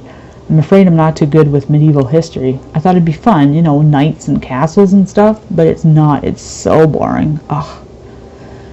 "Hey, well, now that we know each other, I can help you if you like." Tommy cleared his throat. "I hate to break up the love fest here, but what's the plan?" "Well, Chrissy and I are roommates, so we'll go back to our dorm. And James, I'll see you in class tomorrow so we can see what's up then?" James nodded. "Sounds good. Do you guys want to crash here for the night?" Jeff stretched out on the couch. "Sure. Tommy, you get Billy's room." Tommy headed off to the washroom. "Whatever, David, I'm cool." "Okay, so when do I tell the cops that my boyfriend is missing?" Chrissy whined. James led the girls to the door. "We'll figure it out tomorrow, I promise." The girls left and Billy settled into their places. The girls left and the guys settled into their places for the night. James lay awake for a long time thinking about Billy. Chapter 6. WTF. It was just past 9 a.m. as Isabel raced out of her dorm room. Chrissy was still sleeping. Isabel didn't know how it was possible with everything that had happened the night before. Hell, she didn't even like Roger, and yet she was worried. And now she was running late for Miss Cavelli's class. Not even having enough time to eat, she crammed a plain bagel into her mouth as she walked, and dug in to get out her cell phone. Isabel completely forgot that she had put Casey off last night and wanted to text her back now to apologize. Opening the unread text stopped Isabel in her tracks. "Hey, watch it!" Isabel spun as another student bumped into her. He too was busy reading his phone while walking. She ignored him and took off at a run for her class. Isabel needed to find James, and now. Knowing that she was already late, Isabel pulled the door open slowly and peeked in. Luckily, Miss Cavelli was facing the board and writing. Carolinian literature, politics, and imagination in an age of anxiety, scrawled in her calligraphy-trained hand at the top of the blackboard. Isabel looked over the heads quickly until she spotted James' unruly brown mop. His telling her the night before that he had sat way in the back and hunched over helped her find him easier. Isabel bowed her head and moved across the back row of students and slipped into the seat next to him. James lifted his head from his book. "What does that even mean?" He indicated the blackboard. "Shh." Isabel lay her phone on his book. "Read that," she whispered. James picked up the phone. She had left it open, and the text from her friend Casey had come up through the night. He moved past the preamble, the drunken hellos, and what up, bitches, and got to the important part. "Seriously, Izzy, where are you? Something weird is haps. Can you come back? I'm scared, Izzy. Too much to text. What the fuck? There's fog in the house. Oh my god, I gotta get out of here. Hello? Fuck, fuck, fuck, fuck, it's coming." James tilted the phone back to Isabel's desk. "So you think whatever happened to Billy and Roger got your friend too?" Isabel was pale with worry. "Don't you?" A sudden silence filled the class, and Isabel looked up to find Miss Cavelli standing at the head of the class staring at her. "Is there something you would like to share with the rest of us?" Miss Cavelli's back was ramrod straight, her jet-black hair pulled into a too-tight bun that appeared to keep the wrinkles at bay, her alabaster skin almost translucent as the blue veins in her temples showed with every pulse of her heartbeat. Her light gray eyes bore into Isabel and James. Her voice projected as though she were a theater major. "You kids seem to think that whatever happens in your electrical devices is tantamount to the world around you." She slammed her wooden ruler stick down on the desk. "Stand up and read it to the class, if you will." Isabel looked around, her face reddening as all heads turned to stare at her. I can't." She started to cry, grabbed her bag, and pushed away from her desk and out of the room. James jumped up, angry at what Miss Cavelli had just done. "What gives you the right? Some of our friends are missing." A lot of voices suddenly rose and started murmuring at the outburst. James gathered up his books and quickly ran after Isabel, leaving Miss Cavelli blinking in surprise. James found Isabel sitting on the steps just outside the main door. He plopped down beside her as she was rereading the text from Casey, her blue hair dull in the gray skies. "Maybe we should get Chrissy and go to the police." "And tell them what? That Roger disappeared in a fog and I got weird texts from my drunk friend?" She wiped the tears from her cheeks. Luckily, she was not a makeup person, and she just had no running mascara to worry about. James threw up his hands. "Well, I don't know. I'm just trying to help." "Yeah, I know. You want to come with me to the frat house where I left Casey? We can see if anyone knows who she left with." James looked back at the stone building where he should be learning and shrugged. He wasn't concentrating today anyway, with Billy still missing. "Sure, why not? Where is it?" "It's on the other side of campus. We can cut through the gardens and get there in 10 minutes. "Okay, let's go." They walked quietly towards their destination, neither comfortable now that it was two strangers and not the entire group. They both started talking at once. It broke the ice and they started laughing. "You first," James offered. I was just going to ask if this was your first year." "Yeah, you?" Isabel nodded. "Yeah, it's nice being on my own, like an adult, but at the same time," she raised her eyebrows while ducking her head. "Oh, yeah, no, I get it. Being away from the rules of the parents is awesome, and at times a drag. Like the fact that I had the zero cash, that's hard." "Did you know, Billy, right?" She peered through her blue bangs at James. He nodded. She was correct. "Did you only meet here, or were you friends before?" "Nope, we met when we were both looking for an apartment. It's cheaper, than staying in the dorms, which totally blows me away because those places are so small." "Yeah, they are small." Isabel didn't know what to say. Her parents paid the tuition that included the dorm, and she wasn't working yet, so she couldn't pay for anything on her own. James broke her silence. "Okay, which house?" "That one," she pointed. "The white one with the big porch." The block was dedicated to student housing, once luxurious Victorian homes, now broken into mishmash rooms for the college kids and some frat houses. All dilapidated and in need of some TLC, the big white one that Isabel directed them to had a ratty old lawn chair strewn about the front yard and an oversized brown leather couch under the covered porch. They walked up the front steps cautiously. There was no one around and the neighborhood was quiet. "Kind of creepy, isn't it?" James whispered. Isabel looked around. There was not a soul in sight. "Yeah, it is. Just knock first." James rapped on the door, and a loud horn bleated. James jumped, pulling his arms back protectively. Isabel stepped back and clutched at her chest. "The fuck was that?" "Sorry." James took out his phone from his pocket. "My text alert. It's Jeff. He says he has some information from the site." He typed back, "Okay, meet you later, my pad," and then waited for a reply and thumbed the volume down. "Jeff's coming over to my place around noon if you want to tag along too." "Yeah, well, I think we should just see what the hell's going on here first." So far there had been no sound from inside the house. "Okay, shall we?" "I guess." James gripped the doorknob and it turned unlocked. He pushed the door inwards. It opened to an open-concept kitchen, dining and living room area. The place was sparse on furnishings but littered with empty beer bottles and liquor bottles. The standard red plastic cups were everywhere, some still full and others empty, tossed about the room, on the floor, on chairs, in the windowsill. "Hello!" James yelled into the house. When no response came, they both stepped over the threshold. Isabel shivered. Even though it was daylight and morning, she was scared. "Anybody here?" she called out. James looked at her and they both shrugged. "I'm sticking with you. No wandering off, okay?" "Sure, let's go look in the rooms down here first." They moved around the main floor looking in the rooms. There was no sign of anyone other than garbage left behind from the party. One door James opened led to the basement, and Isabel shook her head. He agreed.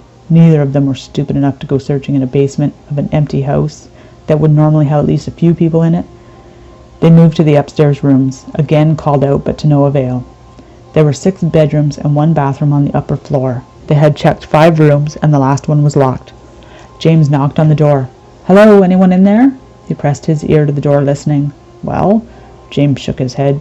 "Can you open it?" "If someone is in there passed out, isn't that kind of rude?" "Hey, in the light of this situation, I think if there is someone in there, they won't mind." "Yeah, okay." James looked at the knob. It did have a keyhole. "Do you have a credit card?" "No." "Okay, never mind. I can use my license." He took out his driver's license and slid it between the jamb and the knob. It slipped past the latch, and the door popped open. He let the door fall inward and stepped back. There was no one visible in this small room. The bed was messy, but not so much that you might think there was a person in it. The overhead light was still on. Isabel moved past James and into the room. She checked behind the door and in the closet. She frowned at James. Weirder? You could say that. Hey. James walked towards the open window and stuck his head out, looking down. What? Well, I noticed the screen bent out. See? He pointed to the screen that was swinging off the side of the window casing.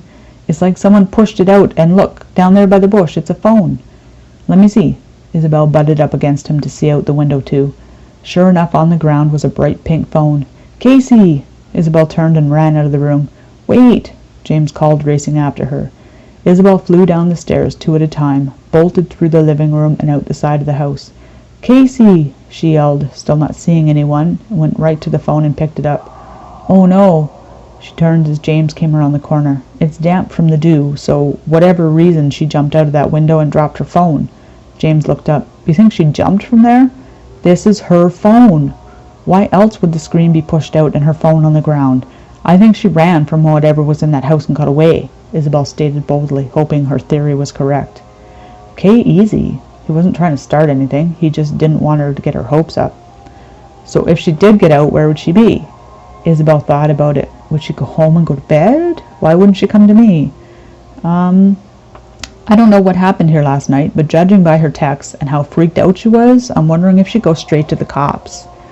So now that we have an entire frat house of missing people, possibly we don't know for sure, let's get Chrissy and go see if your friend is at the cop shop. Isabel checked the time on her phone. Chrissy should still be sleeping. All right, let's hurry though. I want to find Casey. Shit, all this walking, we should have taken Roger's car. Yeah, drive a missing guy's car to the police station. That's smart. James stuck his tongue out at her and started back to the dorms. Isabel gave one more parting glance at the open window, tucked Casey's cell phone into her pocket, and followed after him. After some cajoling, they convinced Chrissy to go with them to the campus police. They had decided to start there because it was a lot closer, and Isabel couldn't see Casey running 5 miles through town to the local cop shop. The trio entered a small building that housed the security office. The woman behind the glass divider recognized James from yesterday. She raised her brow as the group approached. Isabel stepped up to the grill. Can you tell me if a student came in last night or early this morning? Her name is Casey White? The woman whose name tag simply read Jones tapped her long tapered nails on the counter. What is this in regards to? Regards to? My friend Casey? Is she here? Isabel twitched from foot to foot. People with false authority made her uncomfortable. Chrissy stuck her head over Isabel's shoulder so she could be sure to see through the grill and the glass wall. Hey, lady, get us someone to talk to. My boyfriend is missing, and he's important. Do you know Roger Sterling, the football player? Ugh! Isabel stuck her elbow in Chrissy's side and pushed her away. The woman behind the glass picked up the phone and spoke quietly. Then she said to the kids, You all best just go sit there and wait, directing them to the waiting room. Chrissy sneered. See, football gets results. What happened to you as a child? Isabel stalked away from her and sat in the blue vinyl seats. Chrissy turned to James. What does she mean by that? He just shrugged and sat with Isabel, not needing to get into a crazy chick's grief right now. A buzzer sounded and a steel door to the left of the waiting room opened. A middle-aged man with a poorly tailored security uniform nodded to the group. If y'all can come with me, please. James went first and the girls trailed behind him. The guard led them down a short hallway to the square office with a clean metal desk. There were only 2 guest chairs, so James let the girls sit while he stood behind them. The guard sat at the desk. I'm Campus Officer Rollins. Can you state your names, please? They all started talking at once. Chrissy whining about Roger, Isabel questioning where Casey was, and James asking about Billy. Officer Rollins grabbed a whistle from his desk and blew it loudly in the small space. As soon as he had silence, he said, We'll start with who you are, one at a time, and then I will answer your questions. Isabel held up her hand. My name is Isabel Rosalind. I'm a first-year student living at Dorm B. Christina Fraser, first year, her roommate. James Johnstone, first year. I have my own apartment off campus with Billy, who is still missing since my report yesterday, Officer Rollins, James replied sarcastically. Officer Rollins ignored James' remark. So who wants to go first? He looked at Chrissy with her baby blue eyes and long blonde hair, always the first to draw attention. Isabel sat on the edge of her seat. Excuse me, the first thing we need to know is, was Casey here last night or not? Officer rolled his eyes back. As a matter of fact, yes, Casey was here. She was hysterical, going off about some fog and people screaming at a party, no less. We had to have her sedated and taken to the hospital. What? Isabel turned to James, her eyes wide, ready to jump in and run. But she knew they had other stuff to take care of. James placed his hands on her shoulder and turned back to the officer. Did you bother to go check out the house to see if what she was telling you was true? She fingered the phone in her pocket. There was no way she was going to give it to this idiot. Sorry, miss, we don't have enough staff to monitor every frat party. This is college, you know. Isabel pursed her lips. Chrissy broke in. So do I report to you that the star of the football team is missing, or do we go downtown to the real police? Officer Rollins sat up straight. Roger Sterling is missing? When, how do you know? James sighed. His best friend or roommate wasn't a concern, but the precious football hero couldn't be missing for less than 24 hours, and there was a panic. Well, if it got results, he told himself. Chrissy had been relating the night to Officer Rollins when James, while busy not listening. And then he went back, and he wasn't there, and I have his car, she finished. Isabel took out her phone. Here, look, here are the texts I got last night from Casey. There was something happening at that party. She motioned to Chrissy. There was a fog with Roger too, right? See, right there. She tapped the phone. Casey says fog. Officer Rollins stood up. Okay, everyone needs to calm down. We'll go to both places and look around.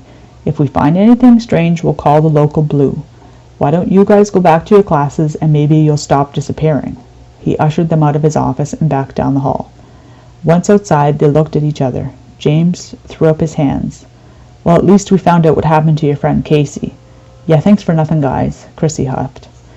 So, do we still go to the real cops then? Isabel asked. James checked the time. Listen, we have an hour before we have to meet Jeff. Why don't we head over to the hospital and see if we can talk to Casey? Maybe if she saw more or knows more, who knows, with her info and whatever Jeff found, maybe we'll have something to take to the cops. Isabel nodded.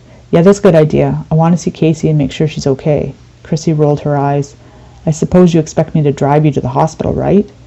Isabel didn't want to be nice to Chrissy, but she was the only one of them with a car. Please, we'll stick with you for your search for Roger. Fine, let's go. Chapter 7. Sudden Death. They found Casey's room just by asking at the front desk. None of them had had to look for someone in a hospital before, and they all felt like it would be a difficult task. But the nurse in the main reception just typed in the name and simply gave him a room number. Easy enough. Once there, however, Isabel asked if James and Chrissy wouldn't mind staying outside until she saw her friend.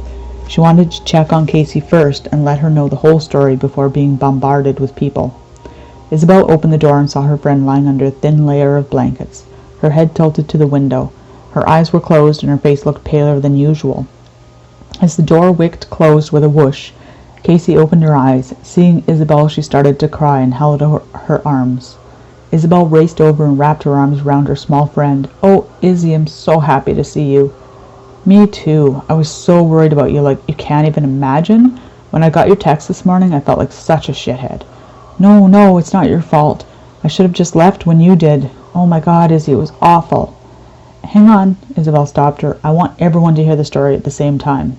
Casey frowned and looked around the room. Everyone? Yeah, let me explain quickly. Isabel went on to tell her friend everything that happened after she left the party, how they went to look for Casey and then went to the campus police that morning. So Chrissy and James are here too. We want to see if you're okay and what happened at the party. If it's the same thing that happened to Billy and Roger, is that okay? Casey sat up and fluffed her hair like she was receiving the queen. Sure, I'm fine. The stupid cops had me sedated because they thought I was crazy. But if this has happened to others, then I'm ready to fight back. Okay, hang on. Isabel opened the door and motioned the others to come in. They entered the room and stood near the bed. James, Chrissy, this is Casey. Casey, James, and Chrissy. Eyes all around, and James asked Casey to tell him what happened. Casey took a deep breath and began. So I don't know exactly how it started because I was upstairs with, she paused, thinking, anyway, some guy. We were having drinks and fooling around when I had to pee. So I'd go to the bathroom, and that's when all the noise started. The music was like super loud, but people started screaming over it and like stomping, like the floor under my feet was pumping. So I'm in the toilet thinking I'm missing a great bite or something, so I hurry up, but when I open the door I hear screams that are like, wow, like super freaky. I look over the rail to the main floor, and the entire downstairs is pitch black, like blacker than night black. I can't even really describe it. The floor started to feel hot, and all of a sudden there's this dead silence, like boom, I'm deaf maybe? And the fog, this blackness is suddenly rising up the stairs towards me. I see it like almost crawling, like it had hands pulling it up. Casey shivered at the memory. The guy I was with, I guess he wanted to see what was happening, and he came out of the bedroom and started down the stairs. I tried to stop him. I grabbed his arm and I said, "Don't go there," but he went, and I'm telling you, as soon as his feet touched that blackness, it melted him, like right before my eyes. He started screaming, and it was like the floor opened up and he began to sink and scream and scream. Then this horrible skull with dripping skin appeared before him. I saw its mouth open like so wide, like this. Casey used her hands to cover her own face and show the mouth opening from chin to forehead. And then it like puked up red goop all over him, and that was enough for me, man. I tore the shit out of there. I ran up to the bedroom and locked the door, and that's when I tried to text you. Casey smiled at Isabel. I can't believe I was able to type words. But then the blackness started to creep under the door, and I knew it was risk jumping out the window or getting melted alive. No way was I sticking around for that. But I must have lost my phone. Isabel brought it out of her pocket. I have it, and I'm glad you jumped. She leaned in and hugged her friend again. Casey looked at the group. So you guys believe me? Yeah, of course we do, Isabel reassured her. Chrissy spoke quietly. Well, I saw it too, kind of. Not as much as you, but I guess this means Roger's dead for sure. Oh, Casey brought her hand to her mouth. I'm sorry, I never thought. Izzy told me what happened to you last night. And Billy, James said. I guess I'll never see that bastard again. Isabel put her arm around his shoulder too. So let's find out what the hell is going on. James looked at Isabel. Izzy, huh? Casey threw back the blankets. Get out while I get dressed. I'm coming with. They all stepped out into the hall to wait for Casey when James's phone vibrated in his pocket. He pulled it out and raised his finger for silence. Sup, man? He listened, nodded to himself, and then spoke. Yeah, we're at the hospital. Okay, sure. We'll meet you there then. James turned to the group. Jeff says he's got the info about the game developer and it's at the school, so we'll go there instead of my house, okay? Sure, what else are we going to do? Chrissy grumbled. The door opened to Casey's room and she came out redressed in her evening attire. I wish I'd known y'all were coming. I could have used some warmer clothes. Yeah, well, at least you're cute. Isabel wrapped her arm over Casey's shoulder. So Jeff, that's James's friend, found out that someone at the campus created this game. We're going to head over to the hall and see what we can find out. They left the hospital without being stopped or questioned, and Casey never even signed out. They all climbed into Roger's classic car with Chrissy still behind the wheel. Even now, knowing that Roger was gone, she wouldn't let anyone else drive. So which end of the campus is the computer lab, she asked. James instructed her where to park. That would be the closest for them to the building. So you guys really think some game on the phone did this? Casey asked as they headed to the school. James shrugged. We don't know for sure, but I found Billy's phone with an end game loop, and Chrissy saw a game on Roger's phone just before they were attacked. Isabel interjected. Plus, James mentioned a reddish substance on Billy's phone. We have the blanket from Chrissy with the red stuff on it. And Casey, you said there was a face thing with red vomit come out, right? Casey grimaced. Ugh, don't remind me. Sorry, just trying to fit in the pieces. Here. James pointed to the hallway that would lead them to the computer room. As they turned the corner, Jeff was near the closed door, waiting for them already. He raised a hand in greeting. This is Casey, James introduced her to Jeff, and he tugged self-consciously at his shirt, trying to hide his tummy from the new cute girl. Casey smiled politely, pretending not to notice. Chrissy rolled her eyes. Can we just get on with whatever this is? So how do you know who made this game and that they're here right now? She stared hard at Jeff. Quit being a bitch or we won't help you, Isabel stepped between the two. Fucking women. Come on, Jeff. Let's just go in. James pushed past them all and opened the door to the lab. He stopped dead in the doorway when he saw who was in the room. "What is it?" Isabel asked, craning her head to see what had upset James. James turned his head to the side, but kept his eyes forward. "Miss Cavelli?" It was both a question and a statement. Officer Rollins took it upon himself to go and check out the kid's story about the frat house. Thinking that it would be the best place to start, there was no possible way that an entire group of kids could be missing. He figured someone had slipped the girl LSD or some other hallucinogenic drug, so he'd come and give them hell and get back to his sports game. He was surprised when he got to the house and found it completely empty. In fact, he got the shivers as he stepped into the silent house. He entered the living room that was strewn with bottles and cups. "Hello," he called out, listening. His hand went to the taser at his belt. He didn't have guns, but his weapon was reassuring nonetheless. "Hello," he yelled louder. "Anyone here?" He moved across the room, shuffling the empty cups out of the way as he walked, keeping his ears open to any other sounds from the house. The room smelt of stale smoke and beer, but also something that he couldn't identify. He sniffed and moved towards the couch. The smell got stronger. It was pungent with a rotting garbage undertone. The room was dim in the cloudy autumn daylight, but he knew he was alone. The house had abandoned feel to it, and it was giving Rollins the willies. Still trying to identify the smell, he walked between the coffee table and the couch. Suddenly a song blared out into the room. Rollins jumped with a yelp and took a precarious step back that tripped over the wooden coffee table. "Ay-ya!" he cried out as he fell onto his back, squashing a few beer cups. A half-full one tipped from the table and splashed stale beer onto his uniform. "Fuck!" He knocked the cup aside and twisted over to get up, and then spotted the lit-up cell phone. Reaching under the table, he pulled it out and hit the buttons to stop the song. His heart pounded in his chest from the start. "Fucking kids," he mumbled as he hit the screen. It showed, "Warning, death imminent." "Yeah, okay." Rollins dropped the phone onto the coffee table and stood to brush the wet beer from his chest. "Great, now I have to go changed." He looked around the room again. "I guess I'll have to check in with some parents." He scratched his head, trying to formulate a plan of action when the fog started to creep in. "Oh, what the hell? Hello, is this some sort of game?" he called out, half expecting to hear the twitters of pranksters. And then he noticed her feet were getting hot. Fire! Oh, shit! He headed towards the kitchen in hopes that they were smart enough to have fire extinguishers, when suddenly the room was plunged into total darkness. "Hey!" he yelled as his shin connected with the coffee table. He stumbled and fell to his knees. The ground beneath was burning hot, and he cried out as his hands plunged into the floor.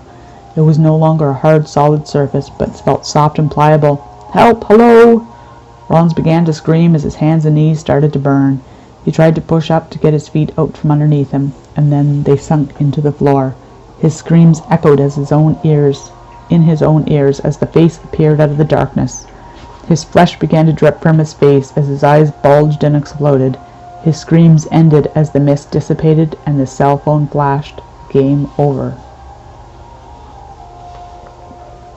Victoria Cavelli straightened as the group of kids entered the computer lab. She touched her pale throat, her long salmon nails dimpling the tender flesh. "Can we help you?" James moved ahead of the group. "We're here to see, he looked at Jeff, forgetting the man's name. "Omni Mega Gamer." James pointed to Jeff. "Yeah, what he said." Casey whispered in Isabel's ear. "Do you know this lady?" "Yes, it's Mrs. Cavelli. She's James and my medieval history teacher." The lanky kid behind the computer sat up straighter when the name was mentioned. "I'm Omni, Miss Cavelli silenced him with a rough squeeze on the shoulder. "What is this in regards to?" she questioned the group. Once again, they all began talking at once, heatedly and animated. The kid behind the computer stood up, his chair scratching the linoleum floor, and waved his hands. "Hey, stop! I think I know what's going on." They all stopped and looked at him. Miss Cavelli paled further, her already white skin turning gray. "No." The kid looked at her. "What choice do we have?" James jumped in. "Okay, what the hell is going on here? We have a bunch of people missing, possibly dead, or we have no clue. Do you have something to do with this? Come in, guys, and lock the door. My name is Bradley Fender, a.k.a. the Omni Mega Gamer, and we, he threw a pained glance at Miss Cavelli, created a game that has gone wrong." Miss Cavelli took 2 steps back, and her knees hit the chair. She sat. Her eyes moved over the kids before her. "I only wanted to scare you." The group looked at each other, confused still. James took the lead and sat at the long table. The others followed. "Can you guys tell us what the hell's going on?" James repeated. Miss Cabelli stood again and began to pace, her long heels clacking the hard floor. "The two of you are in my class." She gestured at James and Isabel. "Do you have any idea how much I loathe those damnable devices you all insist on carrying around?" James and Isabel nodded in unison. Their teacher was known for confiscating cell phones, or, in the case with Isabel just a few hours earlier, berating them in front of the class. "Well, all I wanted to do was to put a stop to them for good. I came to the lab here and I paid Bradley a hefty fee to install a virus that would kill your phones." Chrissy's mouth dropped open. "You did what? My phone cost $700, lady." Isabel gave Chrissy a side glance. "Seriously?" She addressed Miss Cavelli. "So you want to break the phones and you thought that it would stop us from buying more? And what happened? What is this thing?" Miss Cavelli continued to pace, now wringing her hands. "I have no idea. I only found out from you two this morning that kids were missing. So as soon as classes were over, I called campus security and they confirmed your story. That's why I'm here too, to find out what's going on. All I did was have Bradley make a virus. So now that you're all here, perhaps you can fill us in on the details?" James shook his head and scoffed. "Well, I didn't see it." Casey broke into the conversation. "I did, and let me tell you, this is no virus. Whatever he did," she waved at Bradley, who sat back at his computer listening intently, "it's hella scary and definitely deadly." "Oh my." Miss Cavelli rubbed the smooth surface of her tight hair upwards towards the bun, as if some strands had gotten loose. Chrissy jumped to her feet and raged. "Oh my! Oh my! Listen, lady, this virus of yours killed Roger Sterling. Do you know who he is?" "Fuck Roger. It killed an entire frat house full of people." Casey stood in Chrissy's face, a little spitfire, angry and sick of people like Chrissy. Isabel moved between them. "Hey, knock it off." She pushed them away from each other. "Can we just figure this out? A lot of people are missing, or dead. We don't know. But we'll have to work together." Chrissy was not having any of it. "I'm done." She stomped over to Jeff, who sat near Bradley at the computer. "Give me Roger's phone." She held out her hand, waiting, as Jeff placed it in her palm. She turned to Miss Cavelli. "I'm going to the real police now." All heads turned and watched her leave the room in a huff, the heavy metal door slamming shut behind her. "Good riddance," Casey mumbled. Jeff spoke to Bradley, ignoring the scene. "Can you go to the domain?" "Of course." Bradley clicked open the screen, and the now familiar screen appeared. Sudden death. The others moved over behind the guys to see what was happening. Isabel tucked a strand of blue hair behind her ear. "Aren't you worried about Chrissy going to the police?" she asked Miss Cavelli. "At this point, I have no idea what I should be concerned about. You kids and these devices. All I want is for you to pay attention in my class." Her gray eyes darkened further with worry, so no one filled me in as to exactly what happened. Casey once again launched into her tale from the night before about the frat party. The screams, the mist, and the melting face. Miss Cavelli had to sit again after hearing the horror story. "Bradley, what in the name of all is decent did you do?" Bradley shook his head. "I honestly don't know, Mrs. C. I create games all the time, and this has never happened." "Please stop calling me Miss C. It's Miss Cavelli, or at this point, Victoria." Yeah, whatever, Victoria. All I do is build code, see?" Bradley tapped the screen. He'd moved from the basic website into the programming. "You see, a real game can take years and many people to develop. That is not what you wanted. You wanted a simple entry point that would drop a virus into the phones and fry them. So I had the game pop up as a false front and entered a basic pseudocode." "A pseudo what code?" James asked from over Bradley's shoulder. Jeff waved him off. "It's computer lingo for a game creation that loops." "Never mind. Please continue." Jeff was clearly fascinated with what Bradley was talking about. Bradley sat back. "There's not much else to tell, really. People are supposed to download the game and their phones would pick up a virus and poof, and that's it." "Well then, why the fuck is my friend dead?" James pushed back from his chair. "There's got to be something in there, something that happened." I wonder." Victoria had been considering all the possibilities while the kids talked tech. "What?" Isabel and Casey said simultaneously. "We no longer delve into this part of medieval history. However, in those days they were steeped in demonology and possessions. I know it sounds ludicrous, but I don't know what else to think. How can a computer virus create anything to happen in the real world? With that, she stood up, smoothed her tight skirt, and straightened her shoulders. I'm going to my library to research it. You guys stay... Ah! James moved towards the slim woman. You are not going anywhere alone. We're staying with you until this is figured out and put an end to. I'll stay with Bradley and check the codes for any anomalies, Jeff said. Fine, if you must. Victoria Cavalli wrote her home number on a slip of paper and handed it to Bradley. If you find anything, call me. You three come with me. She pursed her lips. You're entering my personal domicile. Please respect that. Casey wiggled her fingers and whispered, You're entering my personal domicile. She giggled. Stuck up or what? Isabel held back her laughter. Shush, she'll hear you. As they followed Miss Cavalli and James out into the hall, Bradley called out before the group was out of earshot. What do I do if the cops show up? Victoria yelled back, Lie. Chapter 8. Homework. Chrissy climbed into Roger's beloved Mustang and realized that she had no clue where the local police station was. His phone was still clutched in her hand, so she pressed the side button to wake it up and hit the GPS logo. Once it loaded, she entered the police station and waited for it to give her directions. It was only a 10-minute drive from the college, so she tossed the phone to the passenger seat and gunned the engine. Chrissy didn't notice that the phone began to flash, warning, death imminent, as she tore off the campus lot. Midday traffic was relatively light as Chrissy turned through the unfamiliar streets. She was stopped at a red light when she started to feel hot. She reached out to shut down the heat and remembered Roger telling her that the heater was broken. That's when she noticed the mist around her ankles. Aw, shit, no! She pulled her foot off the brake and the car rolled forward. A horn blared, startling her. She looked up as the line of cars coming from the left bleated and swerved to avoid her. Chrissy pulled the wheel hard and hit the brakes. The mist darkened, filling the car with blackness. Forgetting that she was belted in, Chrissy reached for the door handle and yanked her hand back when the metal scalded her. She cried out, not knowing what to do. She pushed the gear shift into park. The Mustang was suddenly jolted sideways with a loud crunch as the front end was clipped by a passing truck. Car horns continued to blare, and people yelled out their windows as Chrissy was enveloped by hot, molten mist. She screamed and beat at the steering wheel as her skin began to boil. Blisters covered her exposed skin, and she rolled her head from side to side, not knowing how to get away. The face appeared in the rearview mirror, the skin hanging in riblets, empty eye sockets, and a wide, lipless grin. Chrissy flailed and scrambled at the belt around her, buckling her hips and trying desperately to run. The face filled the space between the front seats and opened its mouth wide. The torrent of red bile spilled over Chrissy's face and chest. Her screams ceased as she evaporated into nothing. People outside watched as the smoke-filled car burst into flames. A few brave souls tried to pull on the locked doors and even attempted to bust open a window, but it was too late. They backed off before the vehicle could blow and called 911.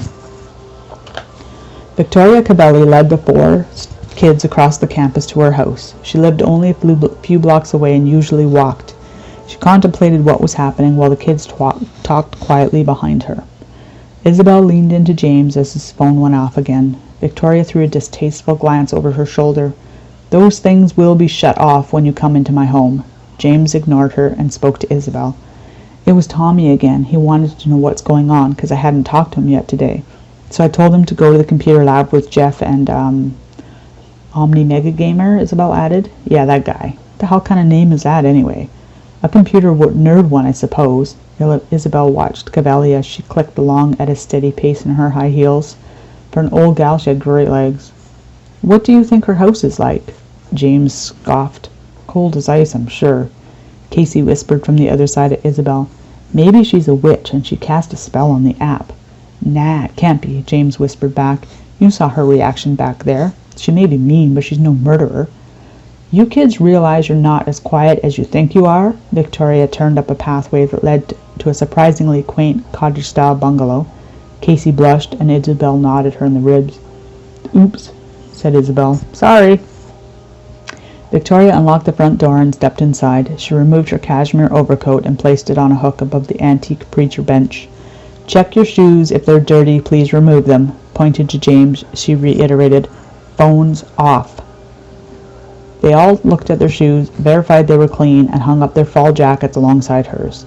They followed her down a short hallway that was covered in unique tapestries and undoubtedly ancient. The floor under their feet was a rough, dark stone. They entered a large room that appeared to have been dropped in directly from the 1500s. The walls were lined with solid wood bookcases that had hinged glass doors. There were filigreed chairs that looked uncomfortable to sit in, and a massive, ornate desk. Victoria reluctantly clicked on the overhead light and turned to James.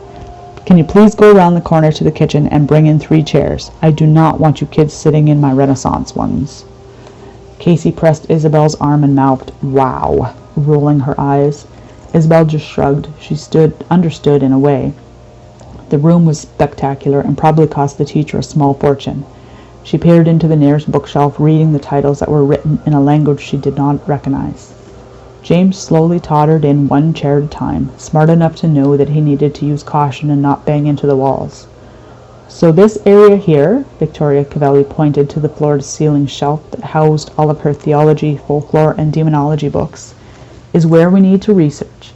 Please don't touch any of the other shelves, and be gentle with these books. Some of them are old." James groaned. Why are we doing this? Reading was not his forte, and research even less so. Can't we just Google it? "First of all," Victoria slipped off her heels and tucked them under the desk, "no electronics are allowed in my house. Second of all, no, whatever happened here cannot be Googled, as you like to say." The girls already removed some large books and were flipping through them. "Holy Isabel's eyes flicked to Miss Cavelli. Cow, check out these demons. It starts from Efrit all the way to Yelleron. And hey, even vampires in here. Huh? Who knew?" "And what exactly are we looking for?" James asked as he scanned the massive shelves. Victoria pulled a book on demon possessions and said anything that might explain why a demon would take over a computer program and start killing people. "I hope this guarantees me an A in class." James grabbed a book without even checking the title and sat in the hard, plain wooden kitchen chair. After a couple of minutes of silence in the group, he blurted out, "Hey, did you know that Satan and Lucifer are 2 different things?" Victoria didn't look up from her book. "Yes." "Oh." James felt dumb. Isabel reached over and touched a knee. "No, I did not know that. Why are they not one and the same?" "Well, it says here that Satan is, the devil, the guy in the basement, and Lucifer was an angel from heaven who sinned, so God punished him and sent him to hell." "Oh, really? Well, that's cool info. Thanks for sharing." Isabel smiled at him and returned to her book of demons. The group flipped through book after book. Victoria let them go sip coffee in her kitchen. It was a stark difference to the old library. It was a medical white and cold, with a white tiled floor and white cupboards. After a quick cup each while standing, because the chairs had been taken away, they resumed reading up on demons, witchcraft, and possessions. After about 2 hours, Casey stood and cracked her back. "Well, I don't know about you, but this isn't helping us." She motioned to the packed shelves. "I have not read about one demon that goes into cell phones or computers, or that even comes with a mist. Have any of you?" "All right," Victoria closed the current book she was reading. "Let's discuss what we've learned about demons and possessions and see if we can't devise a plan." Isabel stood to stretch also. "I did read about the shadow people that come with a mist, but they don't interact with anyone, if I remember correctly." "Yeah, I did see one reference to some crazy preacher in 2000, James scratched his head, that said there were demons in the computer, but he sounded like a whack job." "Well, you are correct. I did not read about any particular type of demon that holds the powers Casey and Chrissy witnessed. However, there are countless of references that state by a person solely seeking revenge, with enough passion or hatred, a demon can be created out of that energy." Victoria moved to the front of the desk as she spoke. "So you're saying that from your hate of cell phones, you somehow made up a new demon?" Isabel clarified. "Sadly, I think so." James stood up. "Ain't that something?" "So now what? You made a demon appear. How do we make it disappear? And wait." Casey stopped talking as she thought. "Why should we even help you? We didn't create this thing." She pulled on Isabel's sleeve. "Let's just call it a day and get the fuck out while the getting is good." Isabel lifted her arms. "This is more fun than class. Besides, I told Chrissy I'd help her find Roger, and then you got into trouble, and I just got stuck in, I suppose." "Izzy's right," James interrupted. "This is way better than class." "I'm surprised we haven't heard from the others yet." Victoria checked her watch. It was getting on supper time already. "Can I turn my phone on and text Jeff?" Do it in the front porch. Victoria waved James out of the room. Tell him to meet us at George's restaurant on Pine, and I'll buy us dinner. Sweet! James lit up at the free food and headed out of the room. You guys have a choice here, ladies. Are you going to stay and help, or are you going to let me work it out with the guys? Isabel raised her eyebrows at Casey. Casey sighed. Fine, I'll stay, but can you call my lit profesh and tell him to give me an A2? Victoria led the girls to the back and out the main room. I'll see what I can do. If you can please wait here, I need to go change. Casey looked down at herself. She was still in her party clothes from the night before. I don't suppose you have an old pair of jeans or something? Come on, chicken. Let's take the hedge maze. It's shorter, Monica teased. I'm not afraid, Brenda wrinkled her nose. You just never know if there's any guys hanging about waiting in there to rape us. Psh, who'd want to rape you? That's not even funny. Did you know that 300,000 women are raped every year and 82%? Fine, I'll go alone. Monica was sick of listening to Brenda's statistics on every little fact. As she entered the maze, she heard Brenda call out to wait. Monica grinned and bolted down the living corridor. She took a right and hit a dead end, turned back left, and went straight again. She had been through the maze a few times, and it was tricky, but it was the middle of the day, and there were students everywhere, so she wasn't worried. She heard Brenda's voice calling through the thick hedges, so she called back, Marco! And then she giggled as she crouched down at a dead-end spot. Whenever Brenda yelled out, she would holler back, Marco! Monica could tell by the sound that Brenda was just on the other side of the dead end, so this time when Brenda yelled, she stayed quiet. Next she heard Brenda talking quieter. Was someone with her? Monica put her ear close to the branches, listening. It sounded like she found a phone and was mumbling to herself. Something felt off, though. Monica decided to give up on the game. Brenda, she called out. I'm just on the opposite side of you. Stay there. Suddenly she heard Brenda let out a blood-curdling scream, and the bushes began to rustle and sway. Monica took a few steps back and looked up. Brenda, are you okay? The mist moved across the ground and over Monica's feet. She stepped away from it, but it trailed over her boots and up her legs. Fuck this, she said, and turned to run. As she spun in the open direction, the mist exploded up in front of her, creating a wall of blackness. She turned again, only to find herself still trapped in the dead end. Brenda! Monica screamed. The mist slowly pushed forward through as though teasing her. The rotten stench hit her next. Monica pressed herself into the dense hedge, its thick branches poking her in the back. That's when the heat hit her. Waves of heat poured out of the mist, causing her to gasp and try to push through the bush. Now it moved against her flesh, blackness taken over the daylight, and she screamed again as it started to burn her face. Suddenly a hand shot through the hedge, grabbing Monica's arm, and yanked her hard. She felt the twigs scraping off her skin, as the tiny leaves giving her hundreds of cuts. She had to keep her eyes shut, and continued to cry out as she was poked and prodded by sticks. Her head emerged into the fresh air, and she could see again. Brenda ripped her friend between the dense bush with all her might. Monica, help me! She yelled as she continued to birth her friend from the trees. With one last effort, Brenda held Monica's shoulder and tossed her to the ground. That did the trick. Monica popped out, landing on top of her.